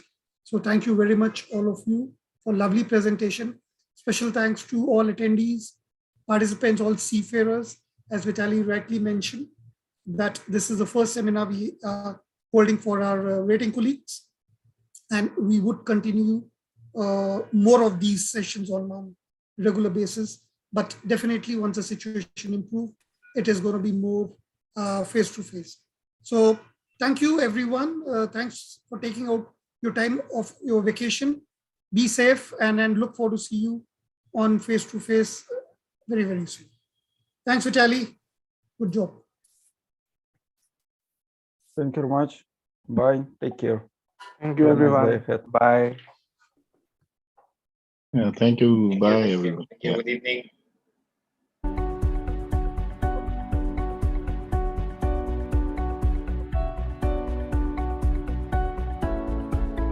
Bye. Bye. Bye. Bye. Bye, sir. Thank you very much. Good night, sir. Thanks, everybody. Thank you, Thank you, sir. Good night, God everybody. bless. Keep Bye. safe, Thank you very everyone. much for this time. Bye, sir. Bye. Bye. Bye, sir. Thank you. Bye, Roy. Permission. And Mag-leave na kami. Bye, sir. Bye. Thank you. Bye. Bye. Kasi lang yun. Bye. bye. Thank you. Thank you. Bye. Paano Bye. Bye, Ma'am Karen. Wala na. Nag-leave na si Ma'am Karen. Nag-leave na si Ma'am Karen.